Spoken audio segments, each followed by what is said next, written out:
السلام عليكم ورحمة الله وبركاته. الحمد لله رب العالمين، والصلاة والسلام على رسول الله صلى الله عليه وعلى آله وصحابه أجمعين، أما بعد. فأعوذ بالله من الشيطان الرجيم. بسم الله الرحمن الرحيم. يا أيها الذين آمنوا اتقوا الله حق تقاته ولا تموتن إلا وأنتم مسلمون. رب اشرح لي صدري ويسر لي أمري واحلل عقدة من لساني يفقهوا قولي. உலகத்தில் அல்லாஹ்வுக்கு மிக வகப்பான இடமாகிய இறை இல்லத்தில் ஒரு சிறப்பான தொடர் வகுப்புக்காக வேண்டி இந்த மதிய வேளை என்பது நாம் ஒவ்வொருவர்களுக்கும் அதை அனுபவிச்சிருப்போம். பள்ளிக்கூடங்களில் படிக்கிற காலத்திலும் சரி, கல்லூரியில் படிக்கிற காலத்திலும் சரி, காலை நேரத்தை விட மதிய நேரம் வகுப்பாசிரியர்களுக்கு ஒரு சோதனையான நேரம். ஏனென்றால் அந்த நேரம் கொஞ்சம் நமக்கு மயக்கத்தை ஏற்படுத்தக்கூடிய நேரம். ஆசிரியர் பணியில் இருக்கிறவங்க அதை பல வகையில் அந்த சோதனையை அனுபவிச்சிருப்பாங்க. எனவே அப்படியான ஒரு சோதனையான நேரத்தில் நீங்களும் அதை பெரிதுபடுத்தாமல் கல்வியை கற்றுக்கொள்ள வேண்டும் என்கிற ஆர்வத்தோடு இங்கு வருகை தந்திருக்கிறீங்க. அல்ஹம்துலில்லாஹ். இன்ஷா அல்லாஹ் இந்த வகுப்பு பிஇذنில்லாஹி அஸ்ஸ வஜல் தொடர்ந்து நடக்கும். ஷேக் நாசருத்தீன் அல்பானி ரஹிமஹுல்லாஹ் நவ்வரல்லாஹு கப்ரஹு அல்லாஹும்ம ஜஅல் கப்ரஹு நூரா வலா தஜஅல் கப்ரஹு நாரா அவர்கள் எழுதிய ஒரு கிதாப் அஹ்காமுல் ஜனாயிஸ் வபிதஊஹா. இதான் அந்த கிதாப் நம்ம இன்ஷா அல்லாஹ் நடத்த போகிறோம். இமாம் ஷேக் நாசருத்தீன் அல்பானி ரஹிமஹுல்லாஹ் ஒரு அற்புதமான ஒரு கிதாப் இது. ஜனாசாவுடைய எல்லா சட்டங்களையும் இதில் கொண்டு வந்துடுவாங்க. நம்ம இதில் முடிஞ்ச அளவுக்கு நம்ம பகுதியில் புழக்கத்தில் இருக்கிற தேவையான முக்கியமான சட்டங்களை பொறுக்கி எடுத்து இன்ஷா அல்லாஹ் இந்த கிதாபை முடிச்சிடுவோம். நம்ம ஆயிஷா சித்திகா இஸ்லாமிய மகளிர் கல்லூரி காயல்பட்டினம், அங்கே கூட ஜனாசாவுடைய பாடத்திற்கு இந்த கிதாபிலிருந்து முக்கியமான பகுதிகளை எடுத்து பிள்ளைகளுக்கு நம்ம நடத்தி வருகிறோம். 3வது ஆண்டு தேர்ட் இயரில் வரும்.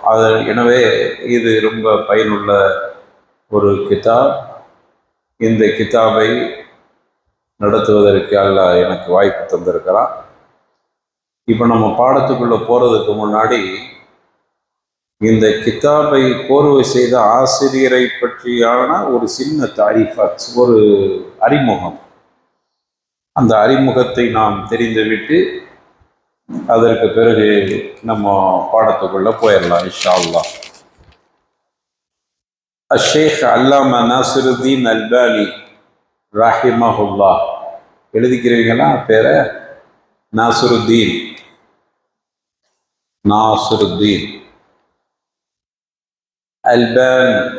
அல்பானி. அல்பான் என்பது அவங்க பிறந்த ஊர். அதனால் அல்பானி அந்த அரபு இலக்கணம் படித்தவங்களுக்கு தெரியும். அந்த ஊரோட இலாஃபத் செய்யப்பட்டிருக்கிறது அல்பானி.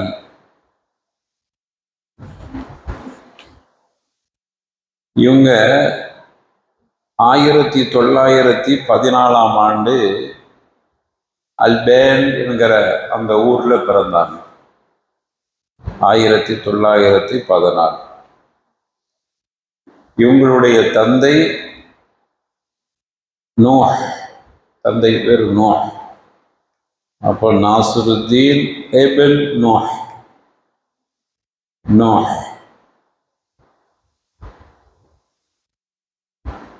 அவருடைய தந்தை, யாரோட தந்தை? இந்த வகுப்பாசிரியர், இந்த கிதாப் ஆசிரியருடைய தந்தை துருக்கி என்கிற நாட்டில் அங்கே இருக்கக்கூடிய இஸ்லாமிய பல்கலைக்கழகத்தில் ஹனஃபி மதுஹப் சட்டங்களை சார்ந்த அவர்கள் அந்த கிதாபுகளை படிச்சிருக்கிறாங்க. அப்போ அதனால் ஹனஃபி மதுஹபை தெரியுதுன்னா, மதுஹப்னு சொல்லுவாங்க ஷாஃபிஈ. இப்போ நம்மளாம் கடற்கரை ஓரங்கள் ஷாஃபிஈ மதுஹப், வாப்பான்னு சொல்லுவோம். நம்ம ஊரில் அடையாளம் தான். வாப்பான்னு சொல்கிறவங்கலாம் ஷாஃபி, அத்தான்னு சொல்கிறவங்கலாம் ஹனஃபின்னு சொல்லுவாங்கல்ல. சரி, அது ஒரு தலைப்பு எடுத்து நம்ம மதுஹப்னா என்னன்னு நம்ம இன்ஷா அல்லாஹ் அதுக்கு வாய்ப்பு கிடைக்கும் போது நம்ம பேசிக்கலாம். அப்போ ஆரம்ப காலத்தில் அல்பானி ரஹிமஹுல்லாவுடைய தந்தை நூஹ் ரஹிமஹுல்லா ஹனஃபி மதுஹபுடைய கிரந்தங்களை படித்து அதில் பெரிய ஒரு நிபுணராக இருந்திருக்கிறாங்க. அதற்கு பிறகு அவங்க வசித்த பகுதியில் இஸ்லாமிய சட்டங்களுக்கு மாற்றமான இஸ்லாமை புறந்தள்ளக்கூடிய செயல்பாடுகளை கண்டு பொறுத்து கொள்ள முடியாமல் அந்த நாட்டை விட்டு ஹிஜ்ரத் போகிற நிலை ஏற்பட்டுவிட்டது. யாருக்கு? ஆசிரியருடைய தந்தைக்கு. உடனே அவங்க ஷாம் என்கிற சிரியா நாட்டிற்கு சென்றார். குடும்பத்தோடு ஃபேமிலியாக போயிட்டாங்க. தன்னுடைய மகனை அழைத்து கொண்டு, மகன் அப்பொழுது நாசருதீன் சிறு பிள்ளையாக இருந்தார். போயிட்டாங்க. சிரியாவுடைய தலைநகரம் டமாஸ்கஸ், திமஷ்க் என்று சொல்லுவாங்கள்ல, டமாஸ்கஸ் என்கிற அந்த பகுதியில் வசித்தாங்க. இப்போ மகனுக்கு கல்வி கொடுக்கணுமே, மகனுக்கு கல்வி, தந்தையே கல்வி. ஏன்னா தந்தையும் கற்ற பெரிய அறிஞர் தானே, அடிப்படை கல்வி. இவங்களுடைய தாய்மொழி அரபல்ல, இவங்களுடைய தாய்மொழி அரபல்ல, வேறு மொழி. இப்போ தந்தை என்ன செய்கிறார்? மகனுக்கு அரபு மொழி, அரபு இலக்கணம், அரபு மொழி சார்ந்த அம்சங்களை எல்லாம் படித்து கொடுக்கிறார். நஹ்வு, சரஃபு, லோகா, பலாகா, அதுக்கடுத்தது சட்டதிட்டங்கள், ஹதீஸு. அவர் ஏற்கனவே என்ன மதுஹபை சார்ந்திருந்தார்? தந்தை ஹனஃபி மதுஹப். அந்த மதுஹபு சட்டங்களை படித்து கொடுத்தார். பேசிக் அவருக்கு என்ன கிடைச்சி போச்சுன்னா நஹ்வு, சரஃபு கிடைச்சிச்சு. இப்போ தந்தை கிட்ட கல்வி கட்ட இமாம் நாசருதீன் அல்பானி கொஞ்ச நாள் படிக்கிறாங்க. படித்து இன்னும் கொஞ்சம் கூடுதல் மார்க்கத்தை தெரிஞ்சுக்கிறணுமேங்கிறதுக்காக வேண்டி சிரியாவில் ஷேக் சயீத் அல் புர்ஹானி அப்படிங்கக்கூடியவர்கிட்ட படிக்கிறார். அஷேக் எங்க? சிரியாவில். அஷேக் சயீத் அல் புர்ஹானி அவர்கள்ட்ட போய் படிக்கிறாங்க. அவங்கள்ட்ட தான் ஹதீஸ் கலையெல்லாம் படிக்கிறாங்க. ஏன்னா இவருடைய தந்தை ஹதீஸ் கலை சம்மந்தமாக படித்தது இல்லை, மதுஹப் சம்மந்தமாக தான் படிச்சிருக்கிறாங்க. இப்போ ஹதீஸ் கலையை கற்கிறாங்க ஷேக் சயீது கிட்ட, புர்ஹானி கிட்ட. இதுக்கு மத்தியில் தன்னுடைய ஜீவனாம்சத்துக்கு ஏதாவது சாப்பிட்றதுக்கு உழைக்கணுமா இல்லையா? பெண்களாக இருந்தால் உங்களுக்கு பிரச்சனை இல்லை, நீங்கள் படிச்சுக்கிட்டே இருக்கலாம். ஆம்பளைகளுக்கு பொறுப்பு இருக்கிற பிள்ளைகளும் மனைவி மக்கள் சாப்பாட்டுக்கு உண்டானது, தாய் தந்தை இவங்களுக்கெல்லாம் உழைச்சி கொடுக்கணுங்க. இப்போ இவங்களுக்கு தந்தை முதுமை அடைந்த உடனே இவங்களுக்கு என்ன, கல்வி கற்றுக்கிட்டே இருக்கிறாங்க. நமக்குன்னு ஒரு வருமானத்துக்கு ஒரு தொழில் வேணுமே, என்ன செய்யறதுன்னு சொல்லி கடிகாரம் பழுது நீக்கிற ஒரு தொழிலை கற்றுக்கொண்டார். இப்போமெல்லாம் இந்த காலத்தில் என்ன செய்வாங்க, வாட்ச் ரிப்பேருக்கு நிறைய கடைகள் இருக்கு. இப்போ வாட்ச் ரிப்பேர் கடையே இல்லை. ஏன்? இப்போ அந்த வாட்ச் ரிப்பேர் ஆக முன்னாடி நம்ம வேற வாட்ச் போட்டுக்கிறோம். மெச்சுக்கு போடுறோம்ல, போட்டிருக்கிற ட்ரெஸ்ஸுக்கு மெச்சாக போடும்போது அப்போ பல வாட்ச் இருக்குது, ஒன்று போயிட்டா இன்னொன்று அதே கலருக்கு எடுக்க வேண்டியது. அதனால் இப்போ இல்லை, முன்னாடியெல்லாம் நிறைய வாட்சை பழுது நீக்கிற கடைகள், வாட்ச் ரிப்பேரிங் கடைகள் இருக்கும். அப்போது ஷேக் என்ன செய்கிறாங்கன்னா, அந்த தொழில் கைத்தொழில் ஒன்று படிச்சுக்கிறணுங்கிறதுக்காக வேண்டி அதை படிச்சுக்கிட்டாங்க. அதை ஜீவனாம்சத்துக்காக வேண்டி ஒரு 3 மணி நேரம் அதை அந்த வாட்ச் ரிப்பேர் பண்ணிட்டு அதில் கிடைக்கிற வருமானம் அவங்களுடைய குடும்பத்திற்கு, மீதி நேரம் கல்வி கற்கிறதுக்காக வேண்டி செலவழித்தார். தன்னுடைய ஜீவனாம்சத்திற்காக வேண்டி 3 மணி நேரம் மட்டுமே உழைத்தார்கள். மீத நேரங்கள் எல்லாம் கல்வி கற்பதற்காக ஷேக் நாசிருத்தீன் அல்பானி ரஹிமஹுல்லா அவர்கள் கல்வி கற்பதில் அவ்வளவு தூரத்திற்கு ஆர்வமாக இருந்தாங்க. அந்த சிரியாவில் லாஹிரியா அப்படிங்கக்கூடிய ஒரு பெரிய மக்தபா இருந்துச்சு, நூலகம். லாஹிரியா நூலகம், பொது நூலகம். அரபு நாடுகள்லாம் பல இடங்கள்ல மக்தபா இஸ்லாமியான்னு பொது நூலகம், நம்ம நாட்டிலேயே இருக்குதா இல்லை, பொது நூலகம் அரசாங்கத்தால் நடத்தப்படுகிறது. இது மாதிரி லாஹிரியா நூலகம் இருந்தது. அங்கே கிட்டத்தட்ட 8 மணி நேரம் அவங்க புத்தகம் படிப்பாங்க. கிதாப் வாசிப்பு எவ்வளவு முக்கியம் என்பதற்கு பெரிய சாதனை.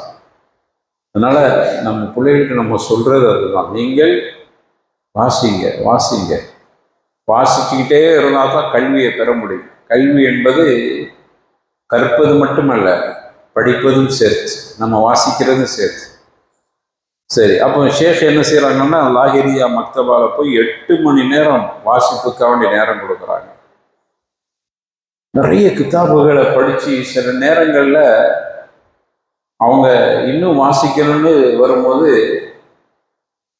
அங்கே போட்டிருப்பாங்கல்ல, இந்த புத்தகம் இங்கிருந்து எடுத்து செல்ல தகுந்ததல்ல. நானும் இங்கே எழுதியிருக்கேன் பாருங்க, என்னை நிறைய வாசிக்கிறதுக்குன்னு கேட்பாங்க, கொடுத்தல கிடைக்காது, அதனால இங்கே போட்டிருப்பேன் ஐயுகள் காரி எடுக்கணும். இதை மாதிரி மக்தபாலையும் போட்டிருப்பாங்க. நம்ம என்ன ஐயுகள் காரி பாதல் கிராத்து அத்தி இலா சாஹிபி, படித்த பிறகு உரிமையாளர்கிட்ட தயவு செய்து ஒப்படைச்சிருக்கேன், இப்படி போட வேண்டியிருக்கு. வாசிக்க கேட்குறாங்க. இந்த கிதாபை யாரும் கேட்கல. என்கிட்ட நிறைய புத்தகங்கள் இஸ்தியாரா போகும், திரும்ப வராது. நிறைய பேர், சில பேர் கேட்டால் புத்தகத்தை மட்டும் வாங்கிட்டா திருப்பி கொடுக்குற பழக்கம் எங்களுக்கு இல்லை அப்படின்னு சொல்கிறவங்களாம் இருக்கிறாங்க. அப்போ நம்ம என்ன செய்யணும், ஹலால் ஆகிடுவோம். ஒவ்வொரு தடவை ஹலால், நமக்கு திடீர்னு வாசிக்கிறதுக்கு கிதாப் இல்லாமல் போயிடும் பார்த்தீங்களா. அதே மாதிரி புது நூலகத்தில் ஒரு சட்டம் இருந்துச்சு, புத்தகத்தை வெளியில் எடுத்து செல்லக்கூடாது. அப்போ இவங்க என்ன செஞ்சுருக்கிறாங்க, அவங்கள்ட்ட இஸ்தியாரா கேட்டிருக்கிறாங்க. அதாவது இரவல்ங்கிறோம்ல, ஒரு குறிப்பிட்ட நேரத்துக்கு நான் படிச்சுட்டு தந்துடுறேன் அப்படின்னு சொல்லிட்டு வாங்கிட்டு போவோம். இவங்களுக்கு விசேஷ அனுமதி கொடுத்துருக்கிறார் அந்த நூலகத்தினுடைய காவலாளி. அவர் பார்க்குறாரு, இவ்வளோ புத்தகம் இருக்குது, வாசிக்கிறதுக்கு யாராவது வந்தால் கொஞ்ச நேரம் படிச்சுட்டு போயிடுறாங்க, 8 மணி நேரம் உட்கார்ந்து ஒரு மனுஷன் படிக்கிறார். இப்படிப்பட்டவர் இரவல ஒரு புத்தகத்தை கேட்டால் கொடுத்தா என்ன திருப்பி தராமல் போயிடும் அப்படின்னு சொல்லி கடைசியில் என்ன ஆகி போச்சுன்னா, அவருக்கென்று ஒரு தனி அறை ஒதுக்கப்பட்டு விட்டு அந்த மக்தபா யாருக்கு, ஷேக் அல்பானிக்காக வேணும். அப்படி படித்திருக்கிறார்கள், ஏராளமான கிதாபுகள் வாசித்து. அதற்கு பிறகு ஹதீஸுடைய நுட்பங்களை எல்லாம் தெரிந்து அவர்களுடைய கல்வி விஷயத்தை கேள்விப்பட்டு சிரியா, உருதுன்னா ஜோர்டன், இன்னைக்கு சொல்கிறோம்ல ஜோர்டன்கிறது இஸ்ரேல் பக்கத்தில் இருக்குது. கஸா, பலஸ்தீன், ஜோர்டன், லுபனான் எல்லாம் அது பக்கத்தில். அந்த பகுதியில் உள்ள மாணவர்கள்லாம் ஷேக்கிட்ட கல்வி கற்கிறாங்க. அதற்கு பிறகு ஷேக் அவர்கள் பெரிய ஒரு அறிஞராக, உஸ்தாதாக மக்களுக்கு மத்தியில் அறியப்படுகிறார்கள். இந்த செய்தியை ஜாமியா இஸ்லாமியா அல் மதீனா அல் முனவ்வரா, சவுதி அரேபியாவுடைய அரசாங்கத்திற்கு செய்தி கிடைக்கிறது. அங்கே உள்ள ஜாமியா இஸ்லாமிய பல்கலைக்கழகம் ஷேக் அவர்களுக்கு அழைப்பு கொடுக்குறாங்க. அழைப்பு கொடுத்து அவர்கள் ஹதீஸ் துறையில் 3 ஆண்டுகள் அங்கு பணி செஞ்சிருக்கிறாங்க, எங்கள் ஜாமியா இஸ்லாமியாவில். அதற்கு பிறகு அங்கே உள்ள உலமாக்கள் ஷேக் இப்னு பாஸ் போன்ற ஷேக்மார்களோடு இவங்களுக்கு ஒரு தொடர்பு இருந்திருக்கிறது. இவர்களை பொறுத்தவரையில் ஹதீஸு துறையில் பல கிதாபுகள் எழுதியிருக்கிறார். அடுத்து காலங்கள் போக போக 12 மணி நேரம் இவர்கள் கல்விக்காவணி ஒதுக்கிவிட்டு தொழுகைக்கு மட்டும்தான் வெளியே போகிறதுங்கிற மாதிரி தங்களுடைய நேரங்களை சுருக்கி கொண்டார்கள். 100கணக்கான புத்தகங்கள் எழுதியிருக்கிறாங்க. அதில் ஒரு புத்தகம்தான் நம்ம இப்போ வாசிக்க போகிற புத்தகம், அஹ்காமுல் ஜனாயிஸ் என்கிற புத்தகம். 1999ஆம் ஆண்டு ஷேக் அவர்கள் இன்திகால், இந்த உலகத்திலிருந்து அல்லாஹ் அவர்களை கைப்பற்றி கொண்டான். அல்லாஹும்ம ஜஅல் கப்ரஹு நூரா வலா தஜஅல் கப்ரஹு நாரா. இதுதான் ஷேக்குடைய சுருக்கமான வரலாறு, ஒரு சின்ன அறிமுகம். சரி, இப்போ நம்ம கிதாபுக்குள்ளே போயிடுவோமா? இந்த கிதாபுக்கு பேர் என்னமா? அஹ்காமுல் ஜனாயிஸ். ஜனாயிஸ் அப்படின்னா ஜனாசா என்பதனுடைய பன்மை. ஜனாசான்னா ஒருமை, ஜனாயிஸ் பன்மை. சரி, இவங்க எப்படி அமைச்சிருக்கிறாங்க இந்த பாடத்தை அப்படின்னா, இப்போ முதல்ல கிதாபுடைய துவக்கத்தில் எப்படி ஆரம்பிக்கிறோம்? அஊது பில்லாஹி மினஷ் ஷைத்தானிர் ரஜீம், பிஸ்மில்லாஹிர் ரஹ்மானிர் ரஹீம், அல்ஹம்துலில்லாஹ் வஸ்ஸலாத்து வஸ்ஸலாமு அலா ரசூலில்லாஹ். இவங்க ஷேக் அவர்கள் முதலாவது பாடத்தில் அவங்க நோயில் இருக்கிற, நோய்வாய்ப்பட்டிருக்கிற, மரணத்தினுடைய கடைசியில் இருப்பாங்கள்ல, நம்ம பகுதியில் சொல்கிறதா இருந்தால் கிடையில் கிடக்கிறாங்கன்னு சொல்லுவாங்கள்ல, அந்த மாதிரி நோயில் அகப்பட்டு கொண்டிருக்கிறவங்க செய்ய வேண்டிய கடமையான அம்சங்கள் அப்படின்னு முதல் பாடத்தை போட்டிருக்கிறார். மரணிக்கையில் மரணத்தினுடைய இறுதியில் இருக்கிறாங்க. அப்படி இருக்கிற நோய்வாய்ப்பட்டவர் அவருக்கு என்ன கடமை அப்படின்னு ஒரு தலைப்பு கொடுத்துருக்கிறார். தலைப்பு எழுதிட்டீங்களா? நோயில் இருக்கக்கூடியவருக்கு உண்டான கடமைகள். நோயில சாதாரணமான சும்மா காய்ச்சல் அந்த நோய் இல்லை, மரண நோயில் இருக்கும் பார்த்தீங்களா, ஓரளவு நமக்கு தெரியும். அப்படி இருக்கிற நோயாளிகள் செய்ய வேண்டிய கடமைகள், இதுதான் தலைப்பு. இதில் முதலாவது, நோயாளியாக இருக்கிறவர்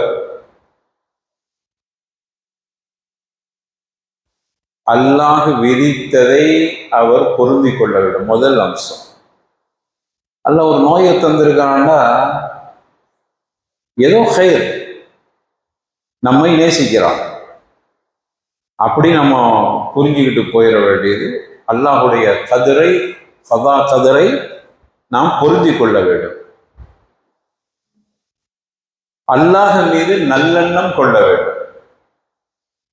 நல்லெண்ணம், என்ன மட்டும்தான் அல்லாஹ் சோதிக்கிறான், அல்லாஹ் இப்படி சோதிக்கிறானே அப்படின்ட்டு இல்லாம நல்லெண்ணம் கொள்ளுதல், இது முதல் அம்சம். அல்லாஹுடைய தூதர் ரசூலுல்லாஹி ஸல்லல்லாஹு அலைஹி வஸல்லம் சொல்றாங்க, ஒரு ஹதீஸ் அதுக்கு ஆதாரமாக கொடுக்குறான். இவங்களுடைய இந்த கித்தாபுடைய போங்கு இப்படி தான் இருக்கும். ஒரு தலைப்பு ஒன்று கொடுத்துருப்பாங்க, தலைப்புக்கு கீழே இப்படி ஒரு தலைப்பு கொடுத்ததுக்கு ஹதீஸ் ஆதாரத்தை கொடுத்துருவாங்க. இப்போ இவங்க தலைப்பு கொடுத்தாங்க, நோய்வாய்ப்பட்டவர் அல்லாஹுடைய கதிரை பொருந்தி கொள்ள வேண்டும், அல்லாஹ் மீது நல்லெண்ணம் கொள்ள வேண்டும், பொறுமையாக சகிப்புத்தன்மையோடு இருந்து கொள்ள வேண்டும். இதுக்கு என்ன ஆதாரம்? அல்லாஹுடைய தூதர் ரசூலுல்லாஹி ஸல்லல்லாஹு அலைஹி வஸல்லம் சொல்றாங்க, அஜபல் லி அம்ரில் முஃமின். நம்ம எல்லாம் கேள்விப்பட்ட ஒரு ஹதீஸ், அஜபல் லி அம்ரில் முஃமின், சஹீஹ் முஸ்லிமில் பதிவு செய்யப்பட்ட செய்தி. மூமின்கள் விஷயத்தில் ஆச்சரியமாக இருக்கிறது. ரசூலுல்லாஹி ஸல்லல்லாஹு அலைஹி வஸல்லம் மோமின்கள் விஷயத்தில் ஆச்சரியமாக இருக்கிறது. என்ன அம்ரஹு குல்லஹு கைர். ஒரு மோமின் அவர் செய்கிற எல்லா காரியமும் நன்மையாகவே இருக்கிறது.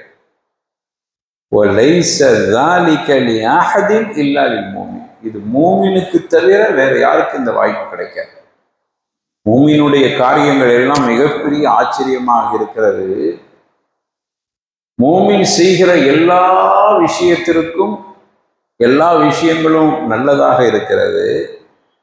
இது மூமினுக்கு மட்டும்தான் இந்த வாய்ப்பு கிடைக்கும்.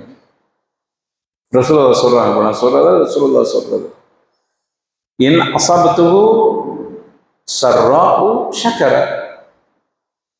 அவருக்கு மூமினுக்கு ஒரு மகிழ்ச்சியான ஒரு விஷயம் நடந்துட்டா ஷக்கர, அவர் அல்லாஹ்வுக்கு நன்றி சொல்லுகிறார். மகிழ்ச்சியான விஷயம், ஒரு பொருளாதாரம், ஒரு சந்தோஷம், ஒரு குழந்தை பாக்கியம் அல்லது ஒரு திருமணம், ஏதோ ஒரு நல்லது அப்படின்னு நடந்துட்டா ஷக்கர. மூமினா இருந்தால் என்ன பண்ணுவார்? ஷுக்ர் பண்ணிடுறாரு. அல்லாஹ்வை ஒரு 2 ரக்காத்து தொழுதுருவார் அல்லது சஜிதாவில் விழுந்துருவார்.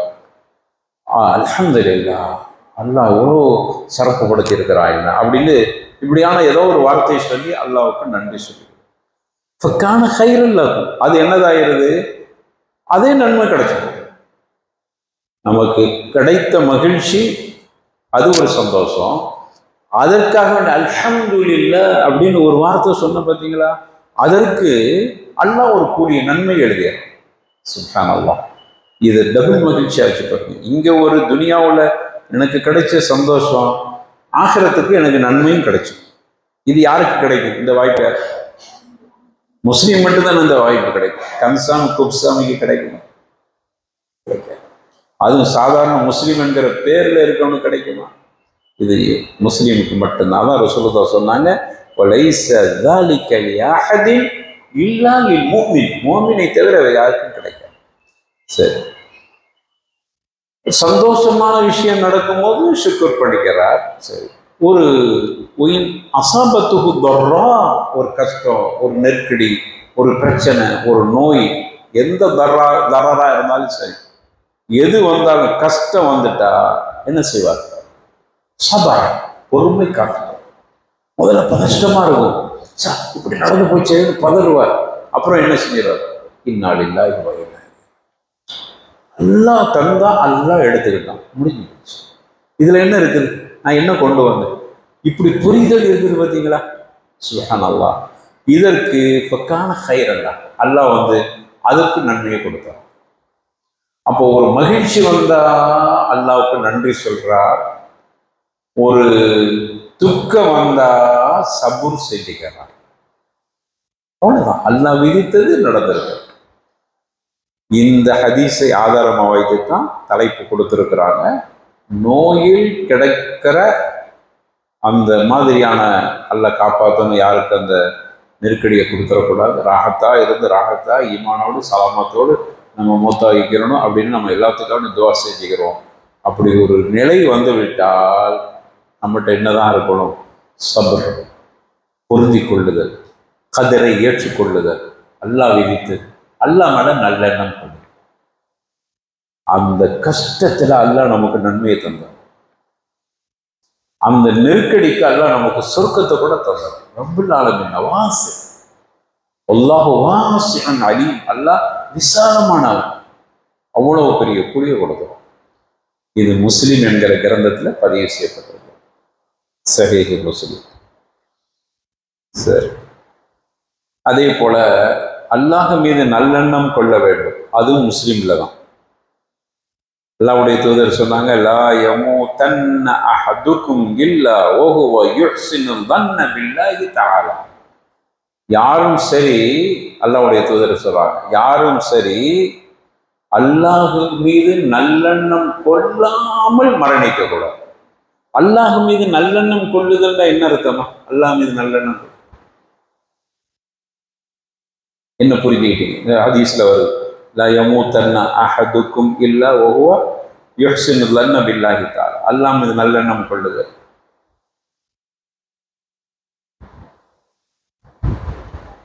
அப்படின்னா எனக்கு அல்லாஹ் தந்திருக்கிற எதுவா இருந்தாலும் சரி, ரப்புல் ஆலமீன் எனக்கு அவன் கொடுத்திருக்கிறான். பரக்கத்தை கொடுத்தாலும் அல்லாஹ்வுடைய நாட்டம் எனக்கு தந்திருக்கிறான், கிடைச்சிருக்கு. சரி, கஷ்டம் வந்துட்டாலும் அல்லாஹ் ஏதோ என்னை நேசிக்கிறான். இது அல்லாஹ் மீது நல்ல எண்ணம்.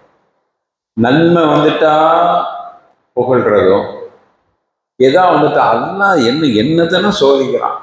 இது அல்லாஹ் மீது நல்லெண்ணம் கொள்றது. நல்லெண்ணம் கொள்றதுன்னா எல்லா சந்தர்ப்பத்திலும்,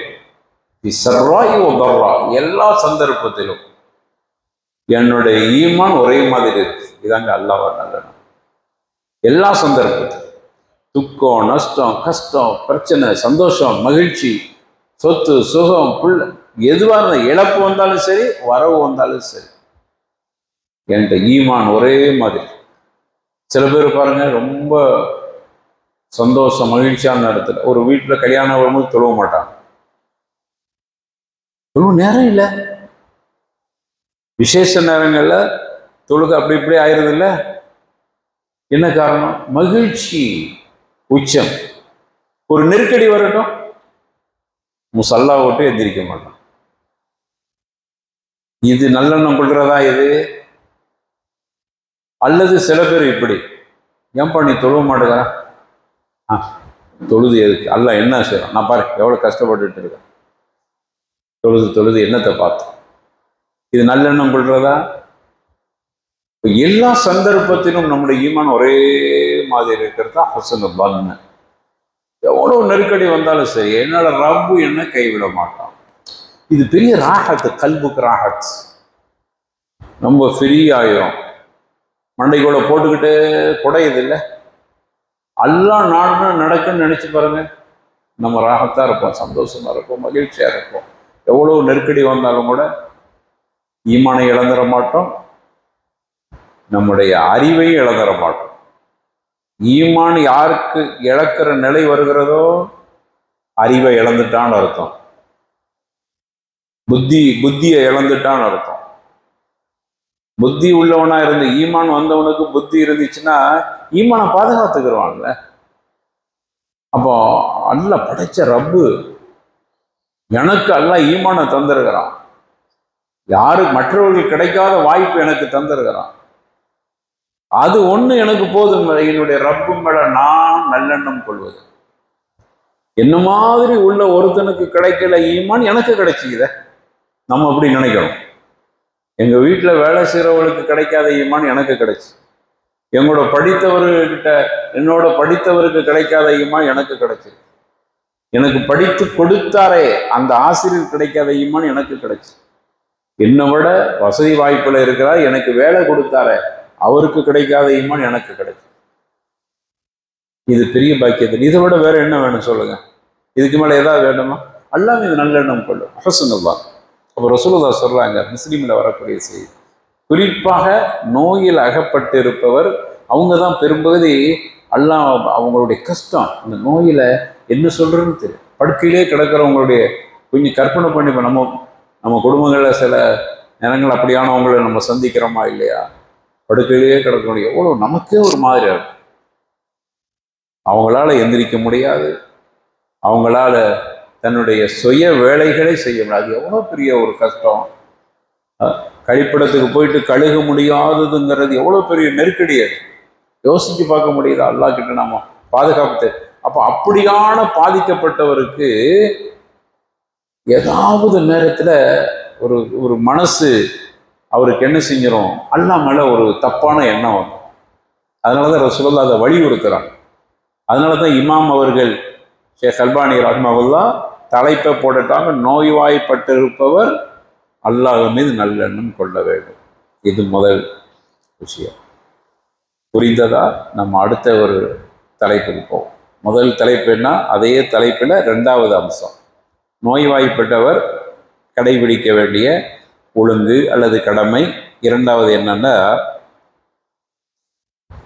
அல்லாஹ் மீது அச்சமும் ஆதரவும் இருக்க வேண்டும். அச்சமும் இருக்கணும், ஆதரவு. இன்னைக்கோ நாளைக்கோ நம்ம மூத்தா போயிடுவோம், அப்படி இன்று ஒரு நிலையில இருக்கிறோம். அச்சமும் இருக்கணும், ஆதரவு. அல்லாஹ் என்னை தண்டிச்சிடக்கூடாது. ஒன்று. வெறுமன அச்சம் மட்டும் இருந்தாலும் ஈமான் பரிபூரணமா இருக்கு. அல்லாஹ்வை பயந்துகிட்டே இருக்கிறார். ஒருத்தர் அல்லாஹ்வை பயப்பட மட்டும் செய்கிறார், சிறந்த ஈமான் தாரியா? ஒருத்தர் அல்லாஹ் மட்டும் பயப்படுறார், அல்லாஹ் மேல பயம், தொழுகைக்கு வராது பயம், ஜக்காத்து கொடுக்கிறார் பயந்து கொடுக்கிறார், பயம் மட்டும்தான் அவருக்கு இருக்கு, அல்லாஹ் மேல உள்ள பயம். கரெக்டு தானே? பக்காவான மூமின் தானே அவரு. எப்படி கேட்டு நாளைக்கு சொல்றீங்களா? பக்காவான மூமின் தானே? அல்லாஹ் மீது பயம் மட்டும்தான். தொழுகை, நோன்பு, ஜக்காத்து, ஹஜ் எல்லாம் செய்யறார். கேட்டால் வெறும் பயம் மட்டும் ஈமானை பரிபூரணப்படும். அல்லாஹ்வை பயந்துகிட்டே செய்யறது மட்டும் இல்லை. நான் தொழுகிறேன் என்றால் எனக்கு பயமும் இருக்கணும். இன்னொன்று என்னது? அல்லாஹுடைய அருள் மீது, ஃபதுலின் மீது, கூலியின் மீது, சொர்க்கத்தின் மீது, மகஃபிரத்தின் மீது ஆதரவும் இருக்கணும், ஆசையும் இருக்கணும். ரெண்டும் கலந்துதான் நாம் தொழுகைக்கு வரோம். வெறும் பயம் மட்டும், பயந்து பயந்து ஒரு விஷயத்தை செய்வது அது பரிபூரணமாக. எனக்கு ரெண்டுமே கலந்து இருக்கிறோம், அதான் ஈமான். நீங்க இங்க உட்கார்ந்து இருக்கிறீங்கன்னா ஒன்று அல்லாஹ்வுடைய பயம், இன்னொன்று அல்லாஹ் கூலி தருவாங்கிற ஆதரவு. தொழாட்டா அல்லாஹ் நரகத்துல போடுவான் என்கிற பயமும், தொழுதால் அல்லாஹ் எனக்கு சொர்க்கத்தை தருவானே அந்த ஆதரவும் ரெண்டும் சேர்ந்துதான் நான் தொழுகை செய்கிறேன், ரெண்டு சேர்ந்துதான் ஜக்காத்து கொடுக்குறேன், ரெண்டு சேர்ந்துதான் பிறருக்கு தர்மம் கொடுக்குறேன், ரெண்டு சேர்ந்துதான் எல்லா வகையான இபாதத் செய்கிறேன்.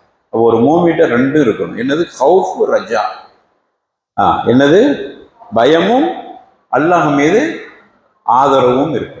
இந்த ரெண்டும் சேர்ந்து அதிலும் குறிப்பாக மரணப்படுக்கையில் இருக்கிறாங்களே அவர்களை பொறுத்தவரையில அல்லாஹ் மீது அச்சமும் ஆதரவும் அவருக்கு இருக்கவர். அல்லாஹ் என்னை தண்டித்து விடுவான் என்னுடைய பாவத்துக்கு என்கிற பயமும், அல்லாஹ் என்னுடைய பாவத்தை மன்னிச்சு எனக்கு அருள் புரிவான், கிருபை செய்வான். ரெண்டுல ஒன்று இருந்தாலும் ஆபத்து. ஒருத்தன் என்ன தப்பு செஞ்சாலும் என் ரப்பு மன்னிச்சுக்கிடுவான்டா அப்படின்னு ஒருத்தன் நினைச்சு அது மட்டும்தான் அவன்கிட்ட இருக்குது, ஆதரவு மட்டும் இருக்குது. உருப்பிடுமா? ஏன் தப்பு தப்பா செஞ்சுட்டே இருப்பான். கேட்டா அல்லாஹ் மன்னிப்பான்டா, அல்லாஹ் மன்னிக்கிறோன்னு சொல்லியிருக்கிறான். கேட்க நல்லா தான் இருக்குது. ஆனா அதுக்கான நீ பாவத்தையா செஞ்சுட்டு போகக்கூடாது. அல்லாஹ் மன்னிப்பான், இன்னொன்று பயமும் இருக்கணும். அப்பதான் பேலன்ஸா போக முடியும், சரியா போக முடியும். தப்பு செய்யாம பாதுகாத்துக்கிறவாள். மனுஷங்க ரீதியா தப்பு செஞ்சுட்டு அல்லாட்ட அல்லாஹ் தண்டிச்சிருவானு பயந்து, சரி தண்டிச்சிருவானேன்னு சொல்லி அப்படியே இல்லாம அல்லாட்ட மன்னிப்பு கேட்டு அல்லாஹ் என்ன மன்னிப்பான், இப்படி இருக்க வேண்டும். அதனால குறிப்பாக மரணத்தில் இருக்கிறவர் எப்படி இருக்கணும். அதற்கு இமாம் அவர்கள் என்ன செய்யறாங்கன்னா ஒரு செய்தியை இங்கே பதிவு செய்யறாங்க. அதுக்கு ஒரு ஹதீஸை போடுறாங்க. அனஸ் இப்னு மாலிக் ரலியல்லாஹு அன்ஹு அறிவிக்கக்கூடிய ஒரு செய்தி.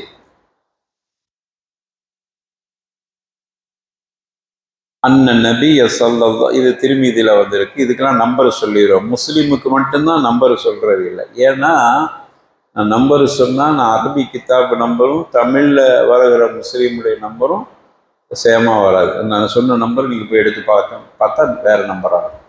மேலே சொன்னதெல்லாம் முஸ்லீம் ஹதீஸ், நம்பர் சொல்லலை. இது திருமீதியில் வருது, இப்னு மாஜால வருது. ரெண்டுக்குமே நம்பர் சொல்லிடுற ஏறக்குறைய தமிழ்லையும் அதே மாதிரி நம்பரு சரியாக இருக்கும் இன்ஷா அல்லாஹ். இப்போ அனஸ் இப்னு மாலிக் எதுக்கு ஆதாரம்? இப்போ நம்ம சொல்ல போகிறது மேலே சொன்ன தலைப்பு யார் கொடுத்துருக்கிறா? என்ன தலைப்பு? அந்த தலைப்புக்கு ஆதாரமாக இமாம் அவர்கள் ஒரு ஹதீஸை பதிவு செஞ்சிருக்கிறாங்க. அனஸ் இப்னு மாலிக் ரலியல்லாஹு அன்ஹு அறிவிக்கிறாங்க. அன்னன் நபிய ஸல்லல்லாஹு அலைஹி வஸல்லம் தഖல அலா ஷாபின் வஹுவ பில் மௌத். ஒரு இளைஞர் நபிகள் நாயகம் ஸல்லல்லாஹு அலைஹி வஸல்லம் அவங்க இடத்துக்கு போறாங்க. அந்த இளைஞர் அவரு மரண தருவாயில இருக்கிறார். உடனே கேட்கிறாங்க, எப்படி இருக்கிறீங்கன்னு கேட்கிறாங்க. அந்த இளைஞர்கிட்ட ரசூலுல்லாஹ் கேட்குறாங்க, கைஃப தஜிதுக்க, எப்படி இருக்கிறீங்க? அப்போ அந்த இளைஞர் சொல்றாரு, வல்லாஹி யா ரசூலல்லாஹ் இன்னி அர்ஜுல்லாஹ் வ இன்னி அஹாஃபு துனூபி அப்படிங்கிறார். ரெண்டையும் சொல்றாரு பாரு.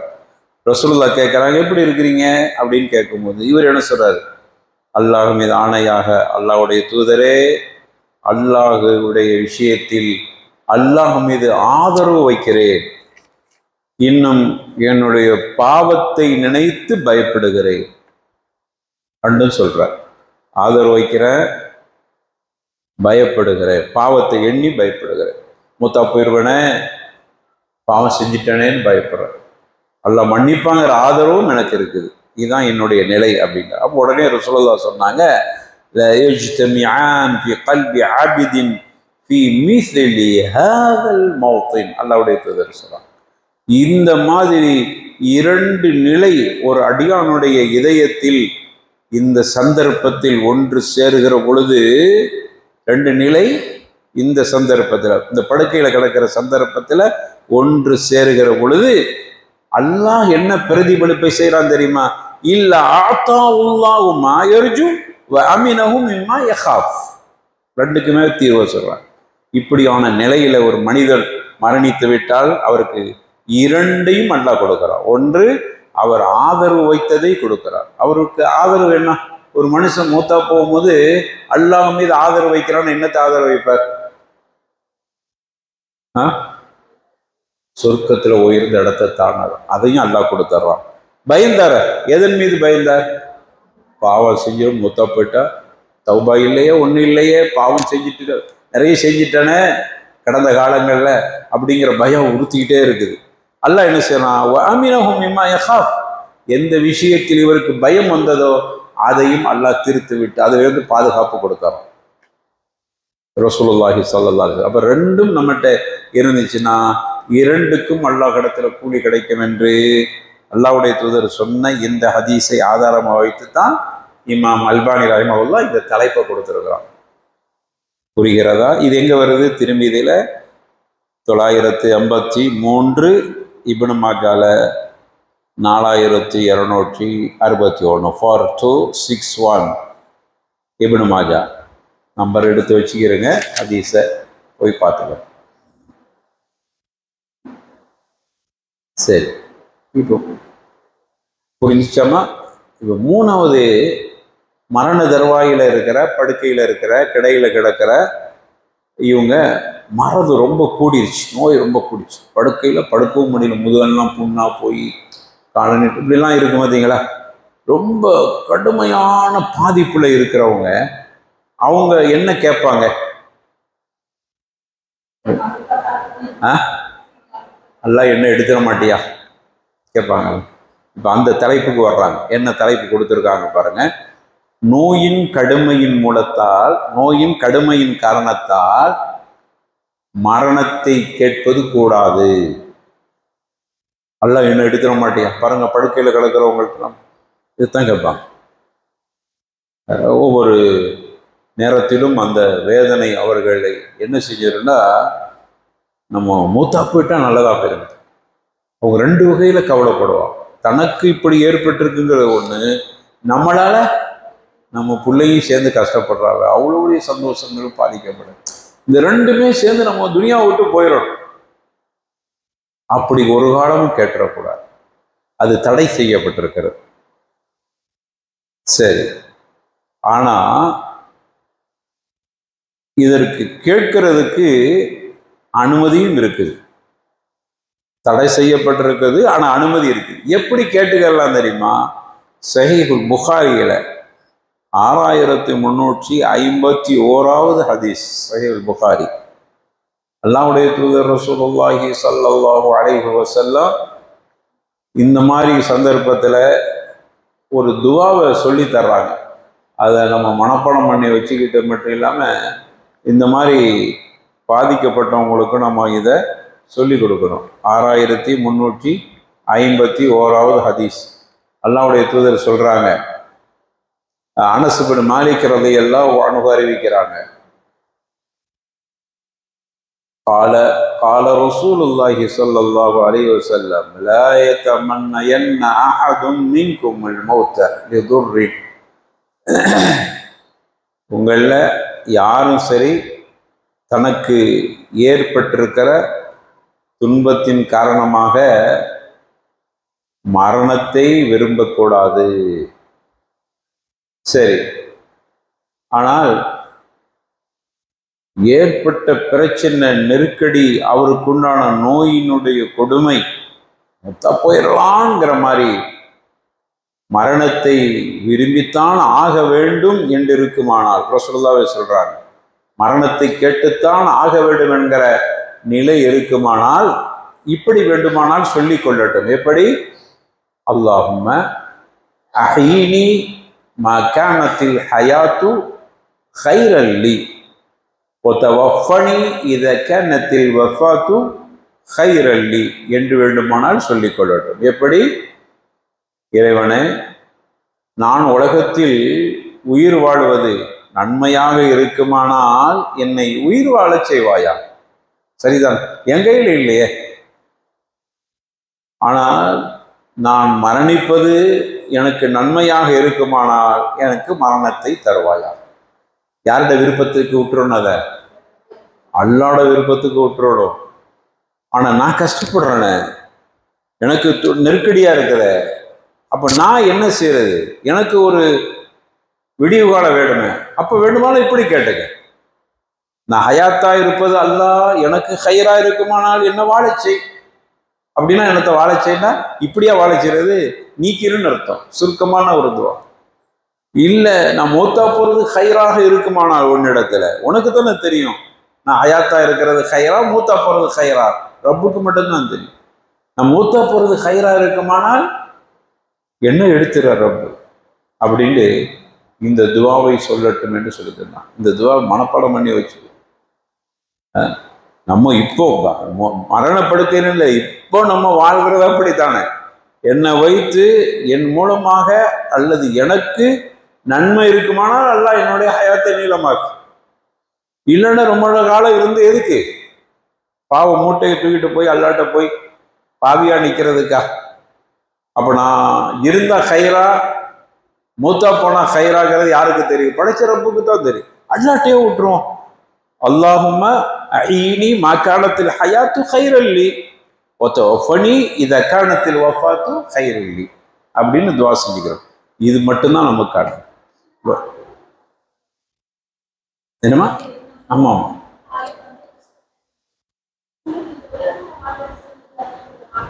ஆமாம், கரெக்டு. இது எனக்கு மட்டும் கேட்கறது இல்லை, இன்னொரு ஆளுக்கு அடுத்தவங்களும் கேட்டுக்கணும். அல்லாவே, இவங்க உலகத்தில் வாழ்வது ஹைராக இருக்குமானால் சிறப்பாக அவங்கள வாழ வைக்கும், இல்லை கஷ்டமாக இருக்குமானால் அல்லாஹ் நீ எடுத்து அவங்களுக்கு ஒரு ராகத்தை பெறும். ரசூலுல்லாஹ் சொன்னாங்களே, ஒரு இதில் வரும், இமாம் அல்பானி அந்த ஒரு ஹதீஸை பதிவு செய்கிறாங்க. ஒரு மூத்தப்புறர் முஸ்தராஹ் முஸ்தரீ அப்படின்னா அதாவது இவர் மூலமா பிறர் ராஹத் அடைகிறார். இவர் மூத்தா போனதனால் பிறர் என்ன ஆகுது? நிம்மதி அடைகிறார். இப்படி சில பேர் இருப்பாங்க. சில பேர் சில நேரங்களில் அவர் மூத்தா போறதுனால அவருக்கு ராஹத்து கிடைக்கிறது. அதான் முஸ்தராஹ் முஸ்தரீ. அல்லாஹ்வுடைய தூதர் சொல்றார், ரெண்டு வகையா சொன்னார். ஒருவர் மூத்தாவதால் பிறருக்கு அமைதி கிடைக்கிறது, சில நேரங்களில் இவர் மரணிப்பதால் இவருக்கு ராஹத்து கிடைக்கிறது. அப்போ எப்படியான ஒரு மரணமாக இருக்குது அப்படிங்கிறத ரப்புல் ஆலமீன் மட்டும்தான் தெரியும். ஆனால் நம்ம அல்லாட்டே விட்டுற வேண்டியதான். அல்லாவே இப்படி கஷ்டப்படுறாங்களே, அல்லாவே இவங்க இது ஹைரா இருக்குமானால் அவங்களுக்கு ஹயாத்தை நீளமாக்கி கொடு, ராகத்தை கொடுத்து. இல்லை அது ஷர்ராக இருக்குமானால் உனக்கு தான் தெரியும், அல்லா நீ அவங்கள எடுத்து இப்படித்தான் செய்யணுமே. இவங்க மூத்தா போன்னு கேட்டுறக்கூடாது, அல்லது என்ன மூத்தாக்கிறன்னு நம்ம கேட்கக்கூடாது. இது மூணாவது விஷயம். அப்போ ஒரு மரணத்தில் இருக்கும் பொழுது கடைபிடிக்க வேண்டிய ஒழுங்குகளை சொல்லிட்டு வராங்க.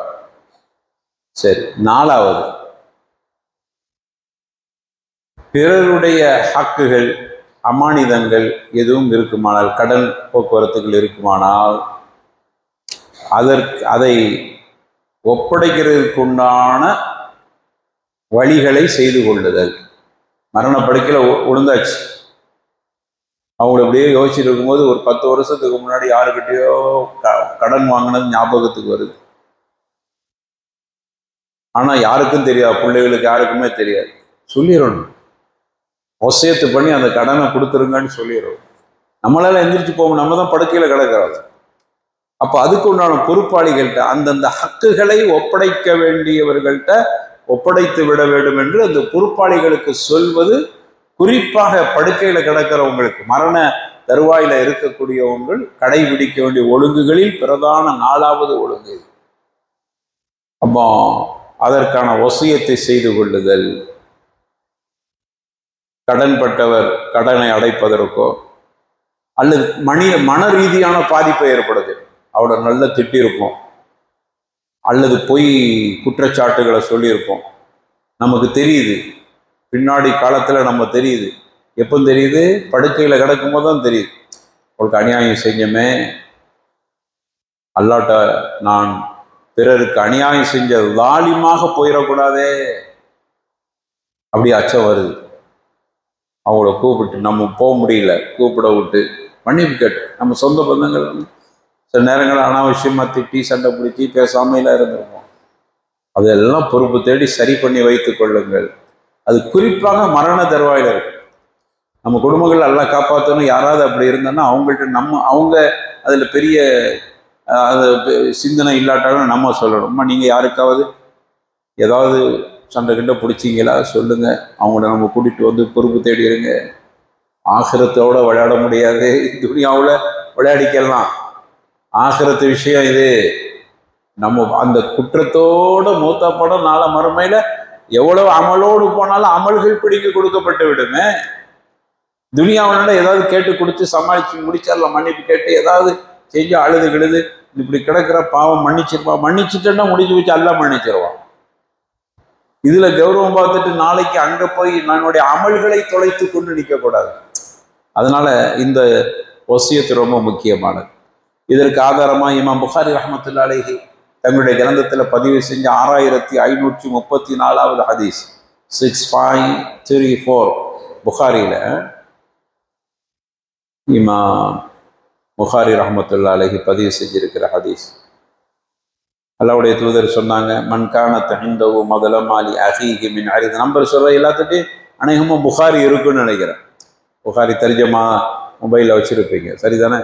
இந்த நம்பரை எடுத்து போட்டு பாருங்க. ஒரு அநீதம் ஒரு ஆளுக்கு பொருளாதாரத்திலேயோ அல்லது மானபங்கப்படுத்துகிற விஷயத்திலேயோ ஒரு அநீதம் செஞ்சுட்டு ஒரு மனிதன் மூத்தா போய் நாளை மறுமையில் அல்லாஹ் இடத்துல வருகிற பொழுது கியாமத்து நாளையில் அவர் எந்த வகையிலும் ஈடு செய்ய முடியாது. பொருளாதாரத்தை கொடுத்து ஈடு செய்ய முடிகிற விஷயமா இல்லை. அல்லாஹ் என்ன செய்வான்? இவருடைய நன்மையை வாங்கி அவருக்கு கொடுத்து விடுவான். ஒரு கால் நன்மை இல்லாமல் போயிட்டான், இவன் இந்த மாதிரி பண்ணவன் நன்மை கூட செய்யாம தானே சேர்த்து போயிருப்பான். நன்மை இல்லாமல் போயிருந்தான்னா இவனுடைய தீமை, அவனுடைய தீமை, பாதிக்கப்பட்டவனுடைய தீமை எடுத்து இவன் தலையில வைக்கப்படும். கடைசியில் அவனை தூக்கி நரகத்தில் போடும். அப்படிங்கிற ஹதீஸ் தான் இந்த நம்பர் தந்தேன். நீங்கள் போய் இன்னும் கொஞ்சம் தெளிவாக அதை பாருங்க. அப்போது நம்ம கடன் இந்த மாதிரி எதுவும் இருந்துச்சுன்னா அவைகளை நிவர்த்தி பண்ணுவதற்குண்டான வேலையை செய்ய வேண்டும். எத்தனை சொல்லியிருக்கிறோமா? 4. 5வது வசியத். கடாயில் கிடக்கும் போதே வசியத்து பண்ணிக்கிறோம். வசியத்து பண்ணி எழுதி கீழே வச்சுக்கிறோம். வசியத்துக்கு ஒரு அளவுகோல் இருக்குது. வசியத் வாரிசு சம்பந்தப்பட்டவங்களுக்கு வசியத்து கூடாது. வாரிசுனா யாரு? இப்போ ஒருவர் மூத்தா போனா அவருடைய சொத்தில் யாரெல்லாம் பங்கெடுப்பார்கள் என்று அல்லாஹ் சொல்லியிருக்கிறானோ அவர்களுக்கு வசியத்து செய்ய முடியாது. புரிகிறதா? உதாரணமா ஒரு தந்தை மரணிக்கிறார் என்றால் தந்தையுடைய சொத்திலிருந்து மகள் வாரிசாக இருப்பார். மூத்தா போனவருடைய மனைவி பங்கு பெறுவார். மூத்தா போனவருடைய தாய் தந்தை பங்கு பெறுவார். இவர் ஆம்பளை பிள்ளை இருந்தான்னா இவங்க பிள்ளைகள் மொத்தமாக பிள்ளை இவர்கள் இவ்வளோதான் பங்கு பெறுவாங்க. ஒரு பொம்பளை பிள்ளை இருந்தால் சகோதரி கூட பங்குக்கு வருவார். யார் கூட? அவருடைய கூட பிறந்த சகோதரி கூட, மூத்தப்பன் அவருடைய கூட பிறந்த சகோதரி கூட பங்கு வருவார். ஒரு சகோதரி ஒரு மகள் பெண் பிள்ளை இருந்தால் மட்டும். ஆம்பளை பிள்ளை இருந்தா ஒரு ஆம்பளை பிள்ளை மட்டும்தான் அவருக்கு இருக்குது. அப்போ மூத்தப்பன் அவருடைய சகோதரி பங்கு பெறுவாங்களா? ஆம்பளை பிள்ளை அவ்வளோத்தையும் எடுத்துருவார். உமாவுக்கு மட்டும் அதாவது மனைவி, அவருக்கு மனைவிக்கு மட்டும் பங்கு கொடுத்துட்டு மிச்சம் எல்லாம் இவர் எடுத்துக்கிடுவார். ஒரு பொம்பளை பிள்ளை இருக்கு. என்கிட்ட ஒருத்தவங்க இந்த மசாலாவை கேட்டாங்க. ஒரு சகோதரர் கல்யாணம் முடிச்சு புள்ள இருக்குது, பொம்பளை புள்ள, ஒரு புள்ள தான் இருக்குது. நல்லா கஷ்டப்பட்டிருக்கு, ஒரு காலத்தில் கஷ்டம். ஆனா அவங்களுடைய சகோதரிமார்கள்னா நல்ல வசதியா இருக்கிறார். சகோதரன் கஷ்டப்பட்டிருக்கிறான்னு கொடுக்கவே இல்லை, ஒண்ணுமே கொடுக்கவே. எப்பவும் இப்படி இருக்காதுல்ல வாழ்க்கை. கொஞ்ச நாள் அவர் எங்கேயோ வெளிநாடுகளுக்கெல்லாம் போய் நல்லா சம்பாதிச்சு பெரிய சொத்து பத்து ஆயிட்டார். இப்போ அவர் மூத்தா போயிட்டார், மனைவியும் இல்லை, மூத்தா போனவர். இப்போ யார் மட்டும் இருக்கிறான்? மகள் மட்டும்தான் இருக்கிறான். கூட பிறந்த சகோதரிகள் இருக்கிறான். இப்போ அவருடைய சொத்துல மகளுக்கு எவ்வளோ பங்கு கிடைக்கும்? பாதி பங்கு மகள் எடுத்துக்கிறோம், மிச்ச பாதி யார் இருப்பான்? கூட பிறந்த சகோதரி. இப்போ அந்த பிள்ளைக்கு பெரிய ஆதங்கம் என்னன்னா, சகோதரின்னா இவருக்கு இந்த பொம்பளை, இந்த மகளுக்கு அவங்கெல்லாம் யாரு வரும் முறைக்கு? மாமி. பாப்பா கூட பிறந்த மாமிமார்கள் இவ்வளோ பேரும் பங்கு பெற போறாங்களே.